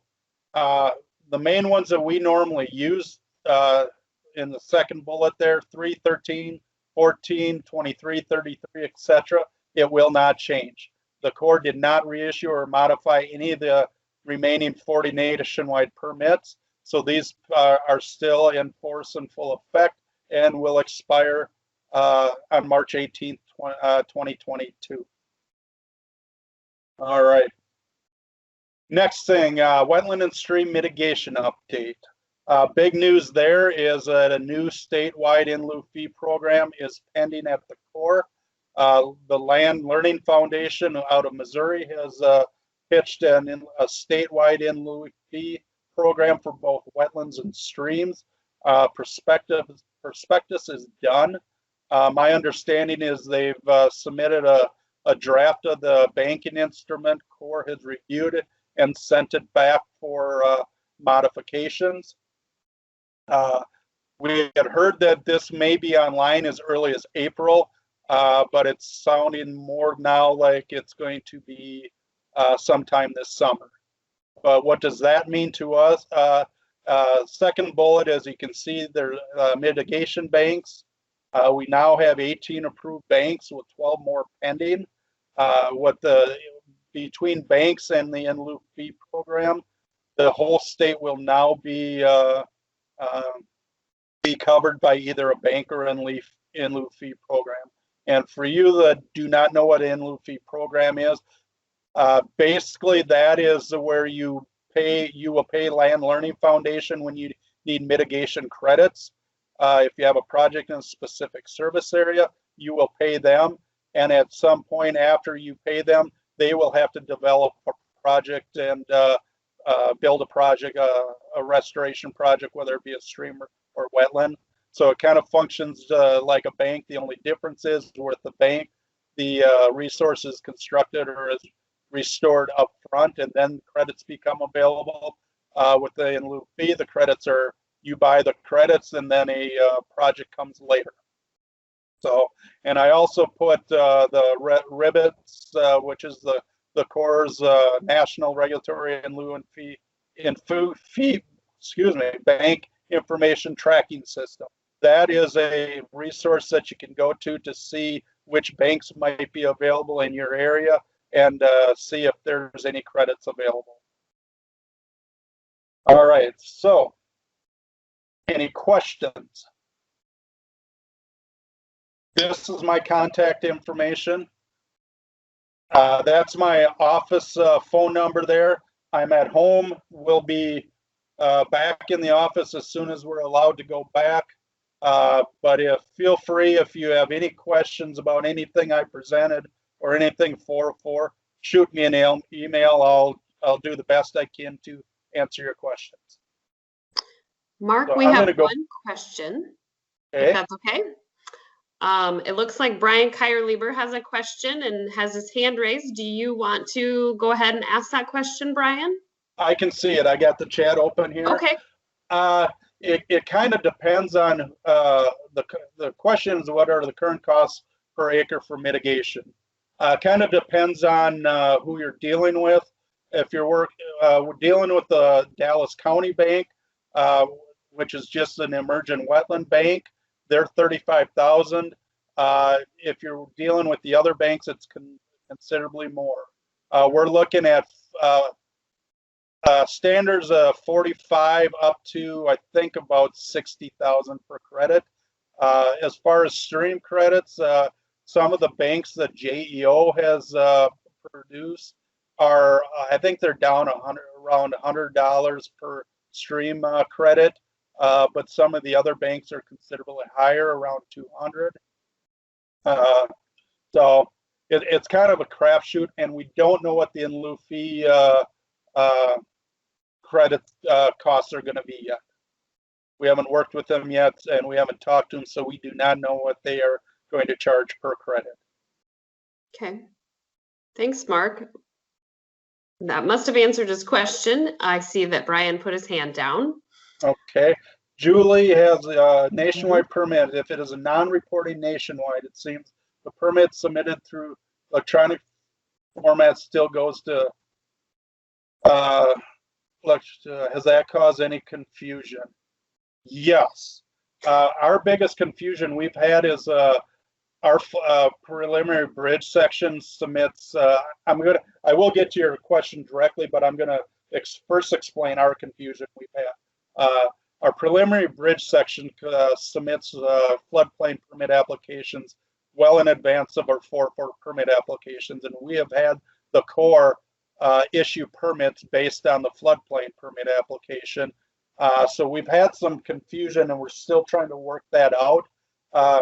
As far as non-reporting, if it's a non-reporting nationwide, you should not have to submit anything to the Corps.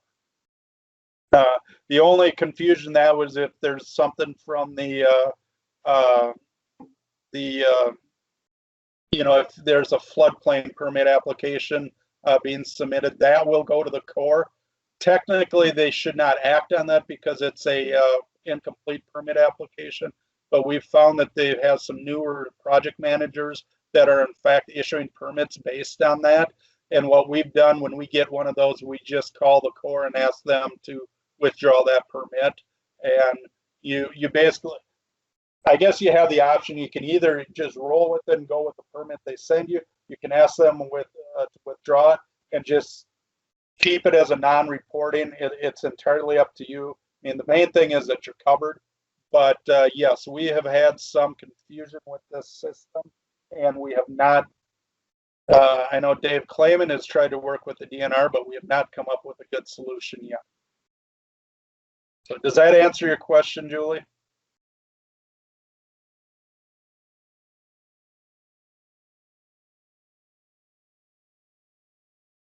Thanks, Mark, for that.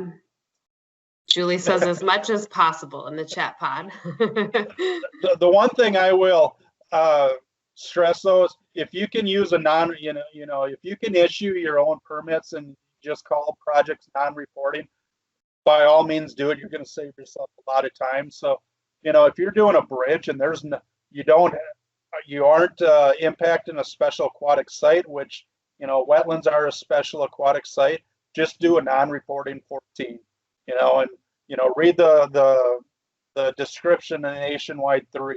If you're putting riprap at the end of a culvert, auto 3 it.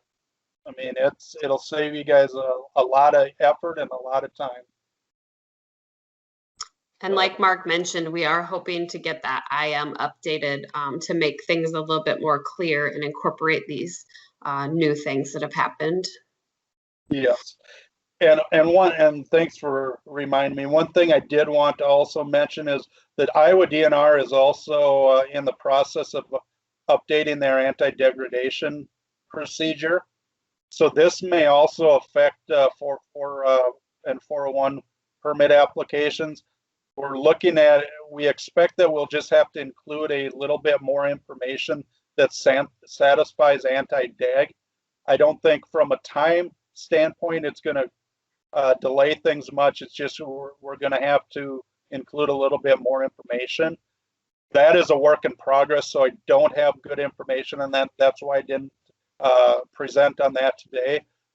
When we figure out what we're doing with that, we will update the IM accordingly. Sounds good. Thank you. That's all I got. I will give you back control. Okay. All right. Thank you. And if anybody has any questions, feel free to shoot me an email. Thank you. Thanks, Mark. We always appreciate your guidance on this kind of information. Next My pleasure. Anytime. Thank you.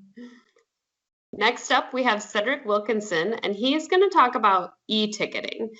Cedric is from the Construction and Materials Bureau.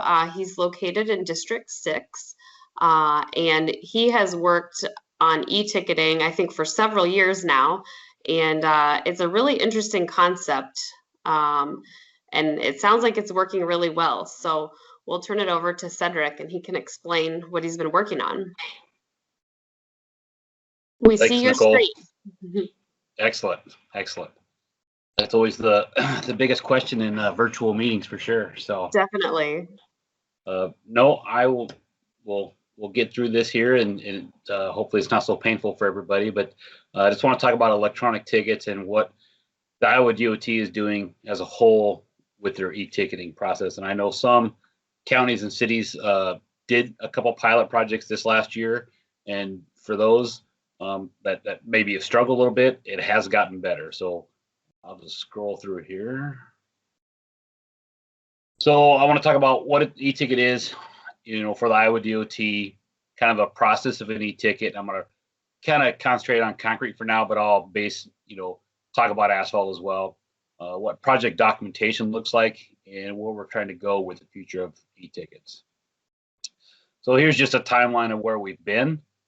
2015, we actually did our very first HMA project, and that was a great learning curve for us. Obviously, I got involved in about 2018, 2019 with e-ticketing, and you can see we've just grown from there. So here in a few minutes, you'll see how many, but one in 2015, and we almost hit 100 in 2020.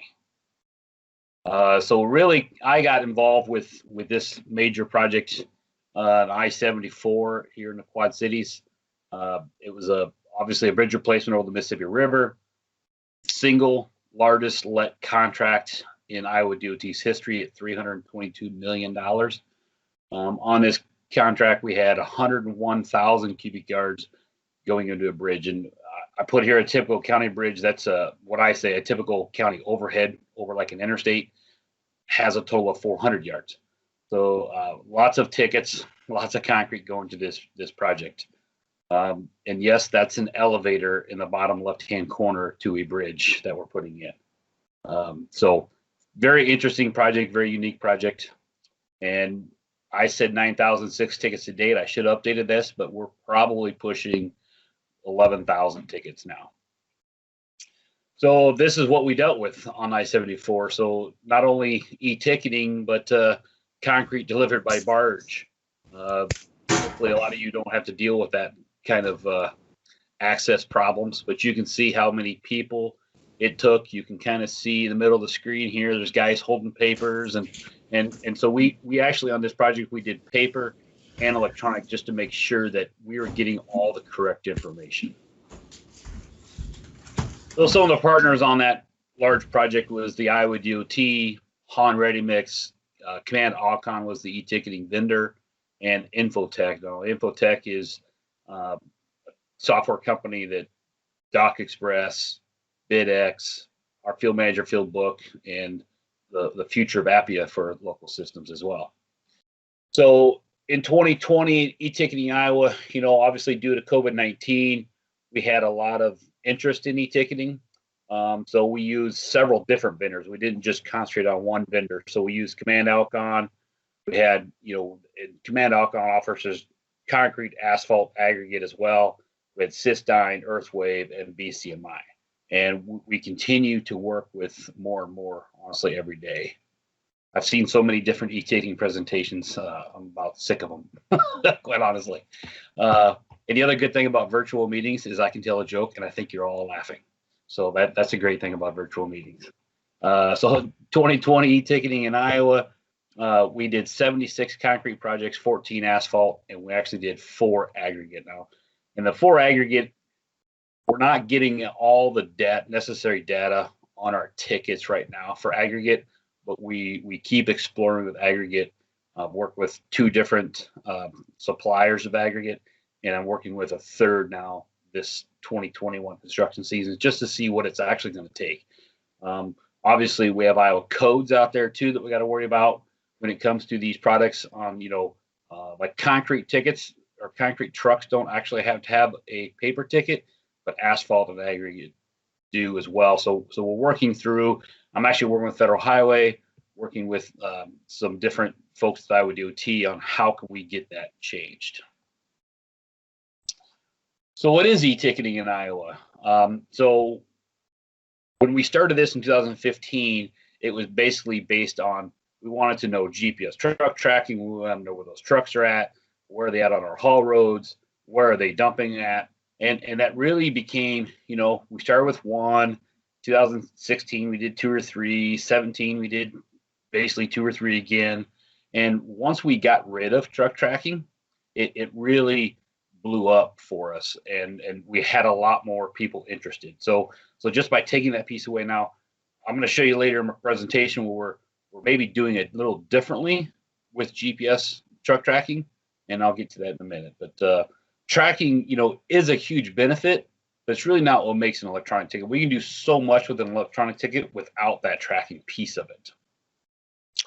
So I don't consider it a PDF ticket either, but with COVID-19, there's states out there that have implemented touchless tickets, and there's issues and problems with that as well.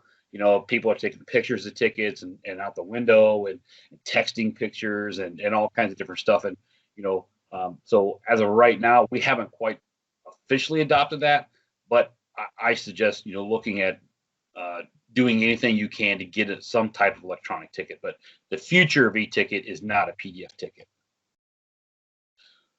So what it is, real-time data of ticket information. I want to be able to have a mobile device, get that information real time.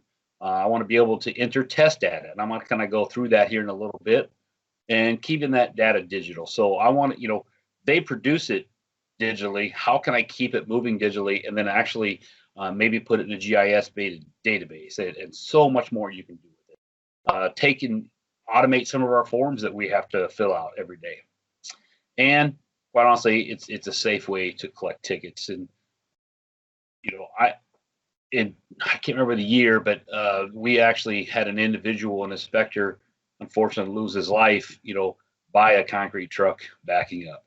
And if we can just eliminate, certain steps to make it safer, I think it's well worth the cost. So here you can see, just the hazards of getting up here, collecting a ticket. If the 374 is backing up, next to 115, you really want an inspector in this pinch point. There's so much going on here with the concrete delivery. And the same thing is true with asphalt delivery. I mean, asphalt delivery, this is on a closed section. Asphalt delivery, obviously, you got live traffic to deal with as well. So what is a digital PCC ticket life? Now, this is actually Han Ready Mix's command center, I'll call it, here in the Quad Cities. They actually have 2 individuals that are staring at these screens all day long. And it's, they are organizing their trucks, sitting their trucks where they're needed to go, and they have all that data. Well, then they print us a ticket. So how can we take that data they already have digitally and keep moving it forward? So a digital ticket is created at the plant, obviously, with all the important batch information, batch weights, water cement ratio, project information. And here's kind of a screenshot of one of our mobile tickets we can get. This is the Connects version, but the iStrata version has the same kind of stuff. Inspector opens an app on his phone. It can be Android phone, iOS phone, an iPad, a Windows tablet, an Android tablet. All devices basically you can use. It's just an application on your phone.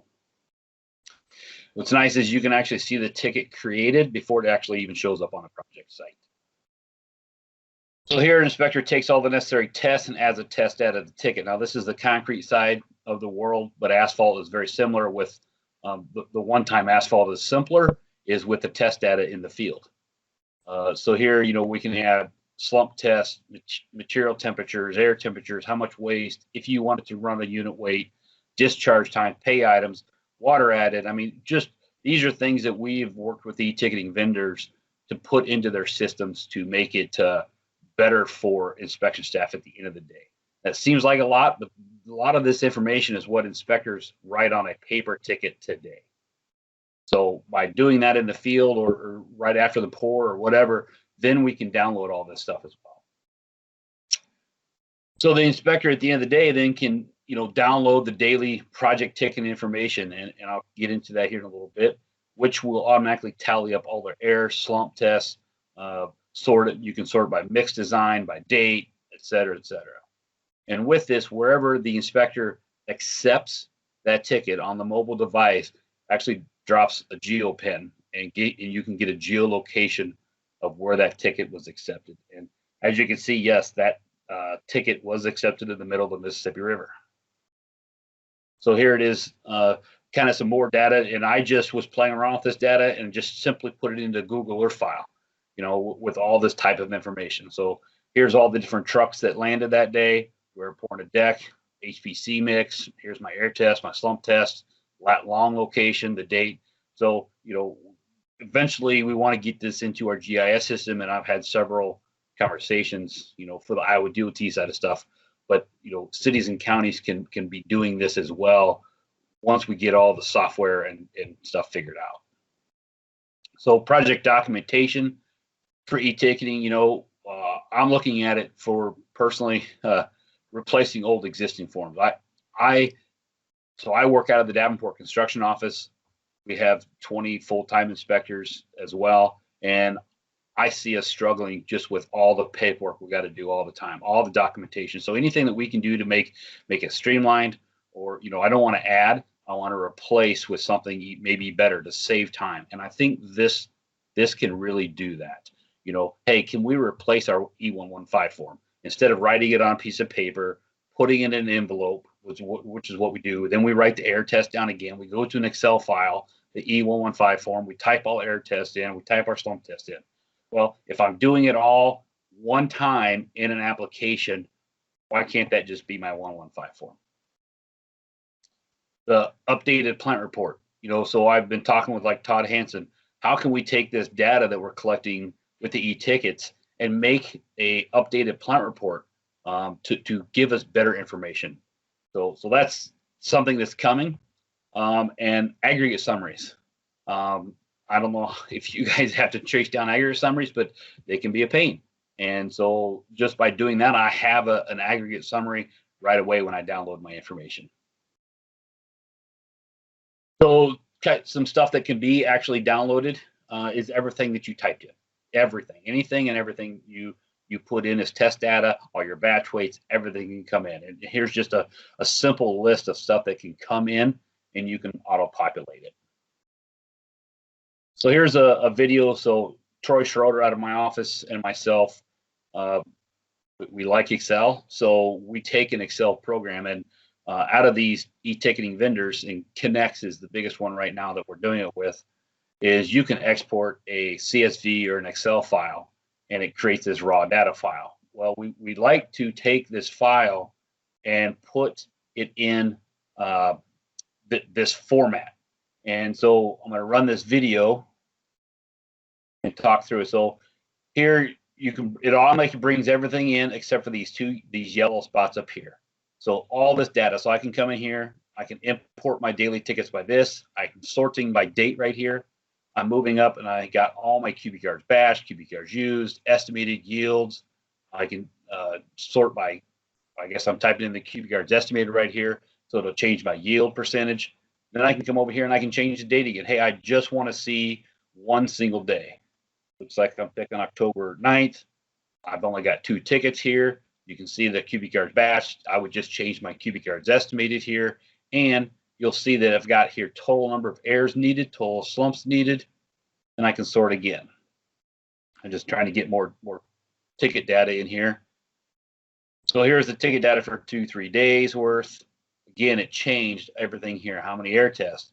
I have a selected PCC pavement. Well, what if I wanted to see, I think I select structures here, structural concrete. That's a different testing. So now I've got 4 air tests required instead of just the 1, depending on what you're doing. And it's all dependent. Here's your sample frequency, total number of slumps needed. Here's how much water was actually added for those loads. So you can come here and you can select, and this is just simply out of the IMs of your testing data. And over on the right-hand side is kind of your test data information. So load numbers, ticket numbers, truck numbers, the location it was poured, the plant, the mix number, the cubic yards for each truck. And here I'm going to sort out by mix design. So I just want to see all the C4WR. So here's my C4WRs. Here's the cubic yards for that. And I can select all the dates. And I can see all the dates for the C4WR I have. So it's just simple sorting in Excel. You know, nothing too tricky about that. So you can, I'm just showing here, you got 2 different plants. I can select it by different plant if you want. Obviously, this project here, this is for the I-74 project, had a lot of different mixes, had a lot of different concrete plants that we used, and everything else. So you could sort out. But you know, it can be simple as just, hey, I want to do each day, which is what we kind of end up doing. And this is your ticket. This is your summary. I'm going to change here to the ticket tab here in a second. But I can come across here. I can just sort of, I just want to see all the air tests we took that day, or that week, or that month. I want to see all my slump tests. How much water did we add? Did it pass? So I go through all that here. Hopefully you guys can see it's not too small. So you can see if it's rejected reasons, material temperatures, air temperatures, wind speed, evaporation rate, efflux, and now I've worked with the vendors to automatically calculate evaporation rates inside the app itself. Now here's your lat long of where the inspector took the test. So here's your actual ticket. I actually basically recreate the tickets. You can just type in the load number or the ticket number, and it brings in all your batch weights, everything like that. Now this is just showing side-by-side comparison is all I'm showing here. I don't show every single ticket, so you just got to scroll through here and say, I want to see ticket number 2, I want to see ticket number 3, I want to see ticket number 200. And you can just quite see it there. And here's where I'm getting all the information. This is a raw data dump that I get from the system. And then we've added this envelope page. It's kind of an Iowa DOT thing that we use, but it's there for everybody's use. So that's a lot of information really, really quick. But that's the project documentation that we're using. And so what do you do with all that information? And so this is what we're doing at the Iowa DOT side, is we're taking that Excel file and we're putting it as supporting documentation to the plant report. So our plant report here, obviously you guys have a naming convention you would follow, so don't pay attention to my example here for that. But you guys would have yours. And what we're doing is we're tagging our plan report, we're tagging the pay item it goes to. So here's the plan report link, and then here is the actual ticket itself for that. So that's how we're documenting it as of today. There's bigger and better things coming for the future. So earlier I talked about GPS truck tracking, kind of, we kind of swayed away from that a little bit just to get e-ticketing involved. So we actually had a vendor come to us and said, we don't want to give you GPS truck tracking. We want to still deliver you an electronic proof of delivery for asphalt projects. And honestly, it can be used for concrete or aggregate as well. So this is very interesting. This is the first time this has been done in the nation. So this is all brand new. We did one pilot project at the end of last year. And so what it does is they use cameras instead of GPS. So they put a camera at the plant. It captures license plates. So obviously a lot of you probably understand that there's license plate readers out there that the cops use. And basically this is the same type of technology that's being used. So they actually put a camera at the job site as well on the pavers. And so we did a project in 2020. We're actually going to do a couple more in 2021 to refine this a little bit. So here's just a simple view of that. So this is the license plate numbers, and this is the truck. So if I clicked on one of these in the application, it would actually bring up the picture of that truck at the plant, and then it would take buggy cam 2 would be at the buggy itself, and so on and so on. And it gives you how many minutes it took for a round trip. And so what that helps the contractor and the Iowa DOT do, well, I'll get into that in a minute, I guess. But so at the plant, here's the picture it takes, and that would automatically be put into your e-ticket process. So you can see exactly that, hey, that truck just unloaded and is pulling away from the plant. And on your application, you can see that live. So there's the first, and here's at the job site, truck just pulling in, you can see, and it's got the same truck is delivered at the job site itself. The other thing this company claims they can do is they can check to see, hey, it's got a person identifier, and they can identify if that person is wearing a vest or not, if that person is wearing a hard hat or not, if they're supposed to be doing that. We didn't do that for this project, but that's something that this company can do as well. So very interesting information coming up with this technology. Advantages to agencies that I feel are automatically acceptance of tickets. So now maybe you don't have to have a person on the job site all the time collecting the ticket, or even having your contractor collect your tickets for you.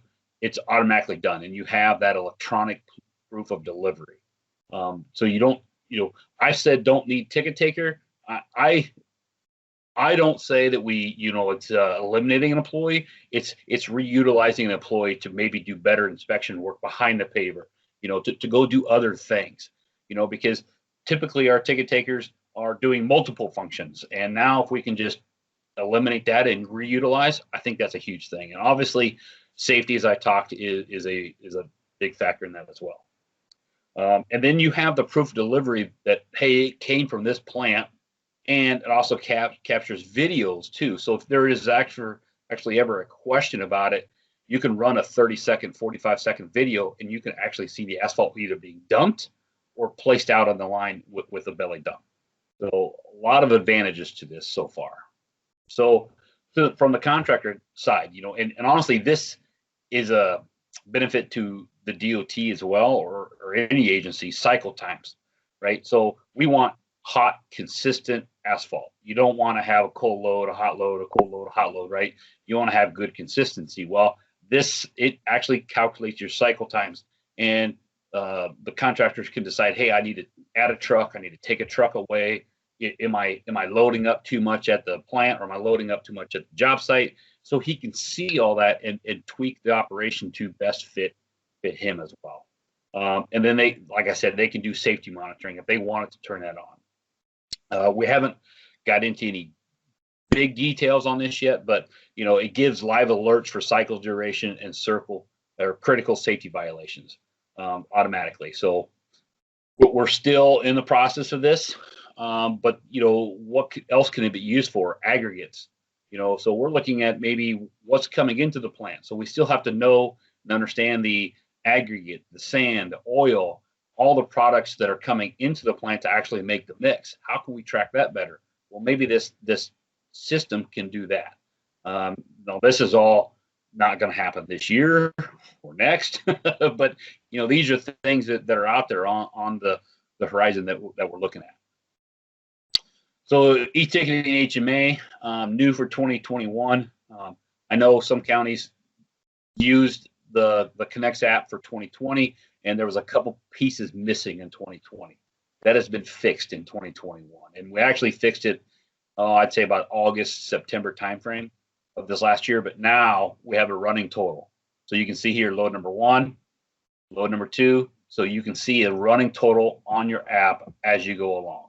Not at the end of the day, so that's huge. And this is right on the front screen. And it's all on the website, the app, everything. That is if you're using Command Outcomes Connects. And other products do the same. So the Iowa DOT's vision is, we're actually going to AshToWare construction module. And I know the local systems is not. I just wanted to let you know that we're working on that. But on the side of that, I'm also working to integrate the tickets directly into Doc Express. So after you accept a ticket or you tell it to push, it will automatically take your ticket and put it in Doc Express. I think that could help the local systems. I think that can help Iowa DOT as well. And there's actually been talk about Appia as well. But I haven't talked about that with Infotech yet. They've mentioned it, and I said I know nothing about it. so I will be reaching out to obviously you probably on some of that stuff as well. So some of the e-ticketing hurdles that we have, quite honestly, is management of all e-ticketing vendors across the state. There's so many different ones, and I want to standardize the data needed and export it, and we are doing that. So Federal Highway has an everyday count in EDC 6 that I'm involved with. So that's one of their initiatives this year for the next 2 years. So I'm involved, and we're actually writing standards for all these e-ticketing vendors. So they all have the same type of data flow. So that's we're trying to standardize that. E-ticketing hurdles internet connection. Obviously, we have some areas that don't have great cell phone coverage in the state. We did that project with that camera system in Northwest Iowa, kind of in an area that didn't have great cell phone coverage. The e-ticketing vendor came out with a booster, and actually we ended up getting great service for the entire project. So I felt like that was, it's only getting better and better and better. The other thing we noticed, if you're doing asphalt all day long, you're going to last about 4 hours on an iPhone, and you're going to have a battery pack. So, so it does eat up mobile device and it will eat up data because you're just constantly updating, data on your phone. So, or iPad or something like that. So those are the hurdles that we're looking into. So the future of e-ticketing, more asphalt, more concrete, everything. We did pilot projects in 2020 with volunteers. I was hoping to get a DS done in 2021, 2022.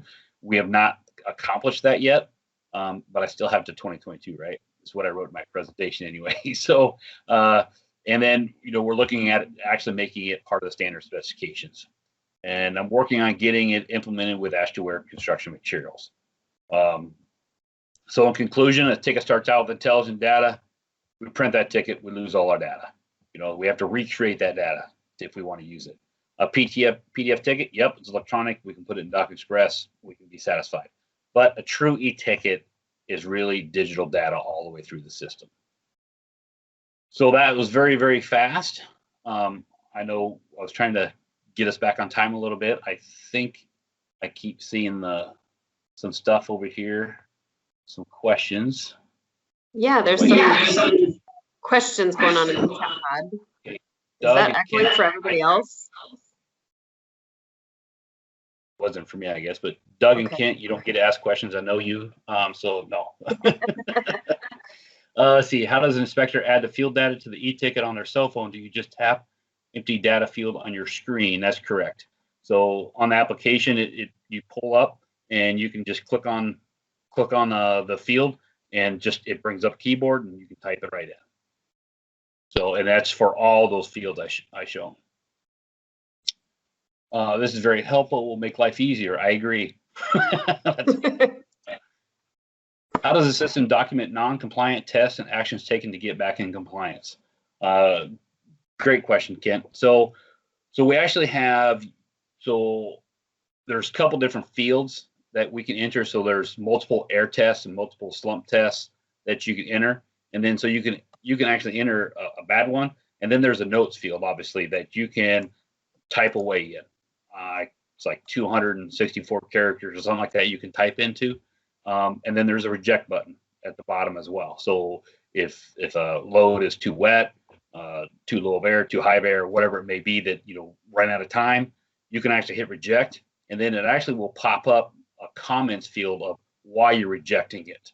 And so it'll tell you, give you some hints and tips of why you rejected it. Does that answer your question, Kent?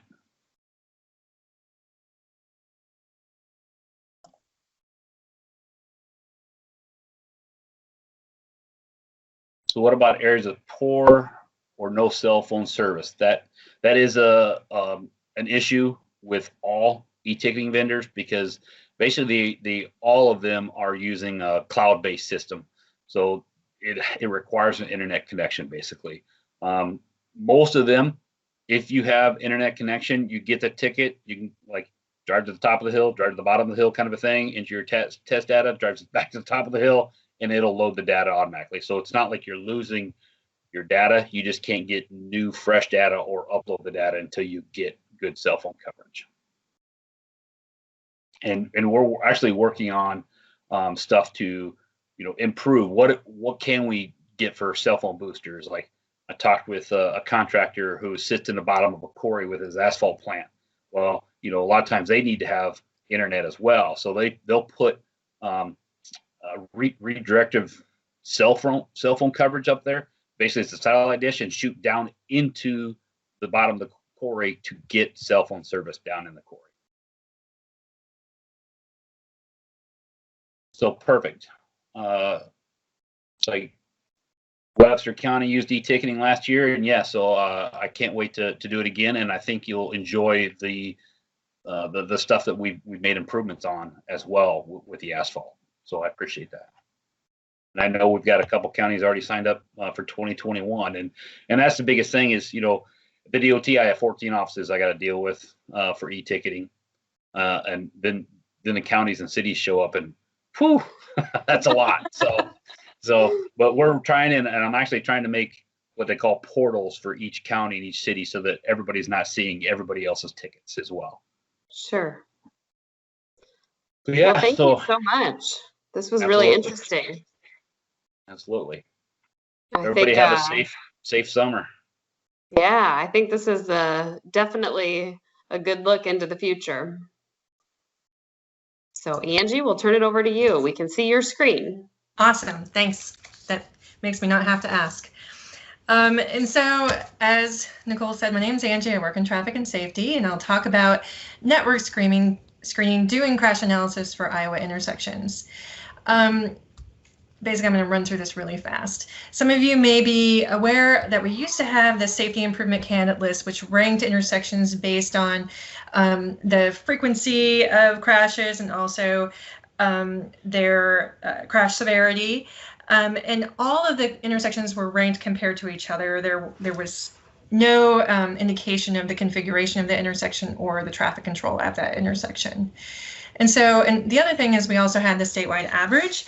And people still to this day say that a project is safety driven because it is above the statewide average. But if you look at the statewide averages, they're 30 years old. There were limited categories. We compared based on jurisdiction. So basically, if it was a primary route that intersected with a primary route, this is what you would expect. We all know that it really doesn't have, the jurisdiction of a road really doesn't have any weight as far as whether or not a crash is going to occur there. And so there were limited categories. And we also believe that the intersection, there was a small sample size for each one of these categories. And we think that those intersections were chosen because they actually did have crashes at that location. So it skewed the data quite a bit. And so we were looking for a way to improve crash analysis throughout the state. And so we are no longer producing the SICL, and we're now looking at safety performance functions. And safety performance functions, it's an equation used to predict the average number of crashes a year at a particular location as a function of the volume and then roadway or intersection characteristics. And SPFs more realistically demonstrate the relationship between crashes and traffic volume. It's not a linear relationship as some people expect. And so what we did is we came up with 11 different categories for intersections within the state. And we also just looked at paved intersections, and our definition of paved intersection is at least one leg at that intersection is paved. And we developed these categories based on traffic control, the posted speed limit, and whether or not the route was divided or undivided. And then the definition we used for high speed was 45 miles per hour. So low speed was less than or equal to 45 miles per hour. The reason we didn't use urban or rural is because urban and rural aren't necessarily classified the same throughout different areas within the DOT. And so we wanted to use something that was a little bit more concrete and people understood what we're talking about. And so this right here is a visualization of the equation for an SPF. So the circle there, those are the observed number of crashes that we see at a particular location. And then we use an empirical Bayes formula to correct the observed to be more about what we would expect at that location. It basically takes care of the regression to the mean. This won't be a statistic lesson. So, and so we take all of the intersections that meet that particular category and we create an SPF model, which creates the curve that you see. And so we're going to take the observed crashes, correct them with the empirical Bayes formula, and then compare it to the predicted number that we would see based on the SPF. And so that difference there is called the potential for safety improvement.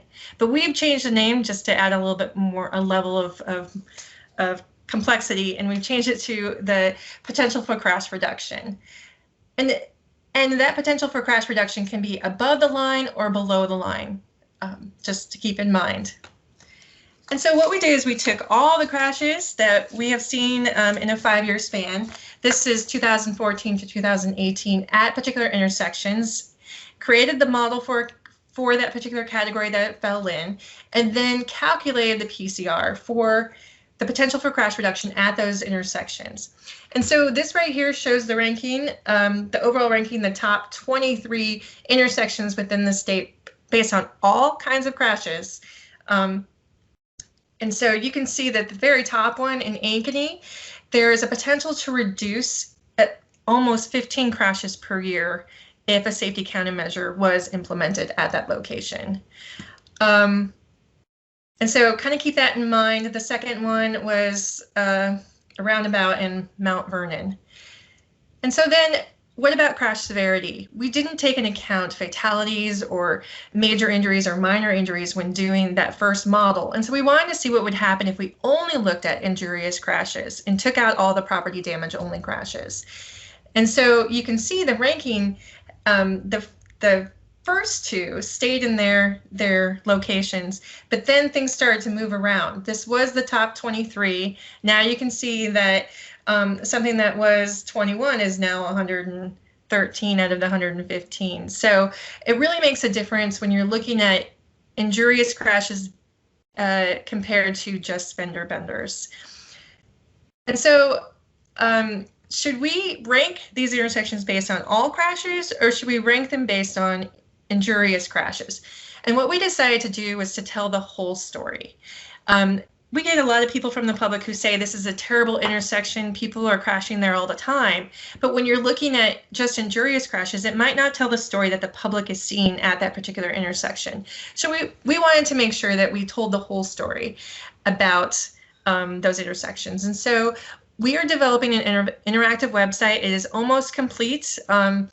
We've got a few little tweaks that we still need to do. And then We also want to possibly expand the number of categories that we have put the intersections in, and we are currently working on doing the potential for crash reductions for segments within Iowa. So here's just a sneak peek of what the website would look like. You would go to the intersection and it would tell you the name of the intersection, what category it was in, and how it would rank for all of the intersections within Iowa, or just the intersections within its category. So you're going to see that one intersection is going to have 4 different rankings based on all crashes or injurious crashes. You're going to have it looked at all of the intersections or just those intersections within its category.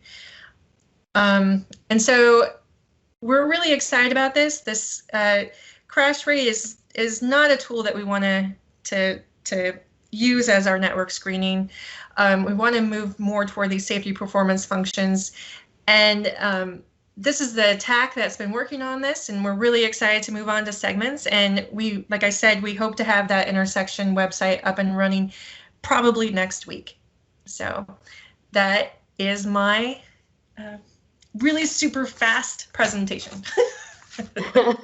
Thank you, Angie. We appreciate that. Yeah.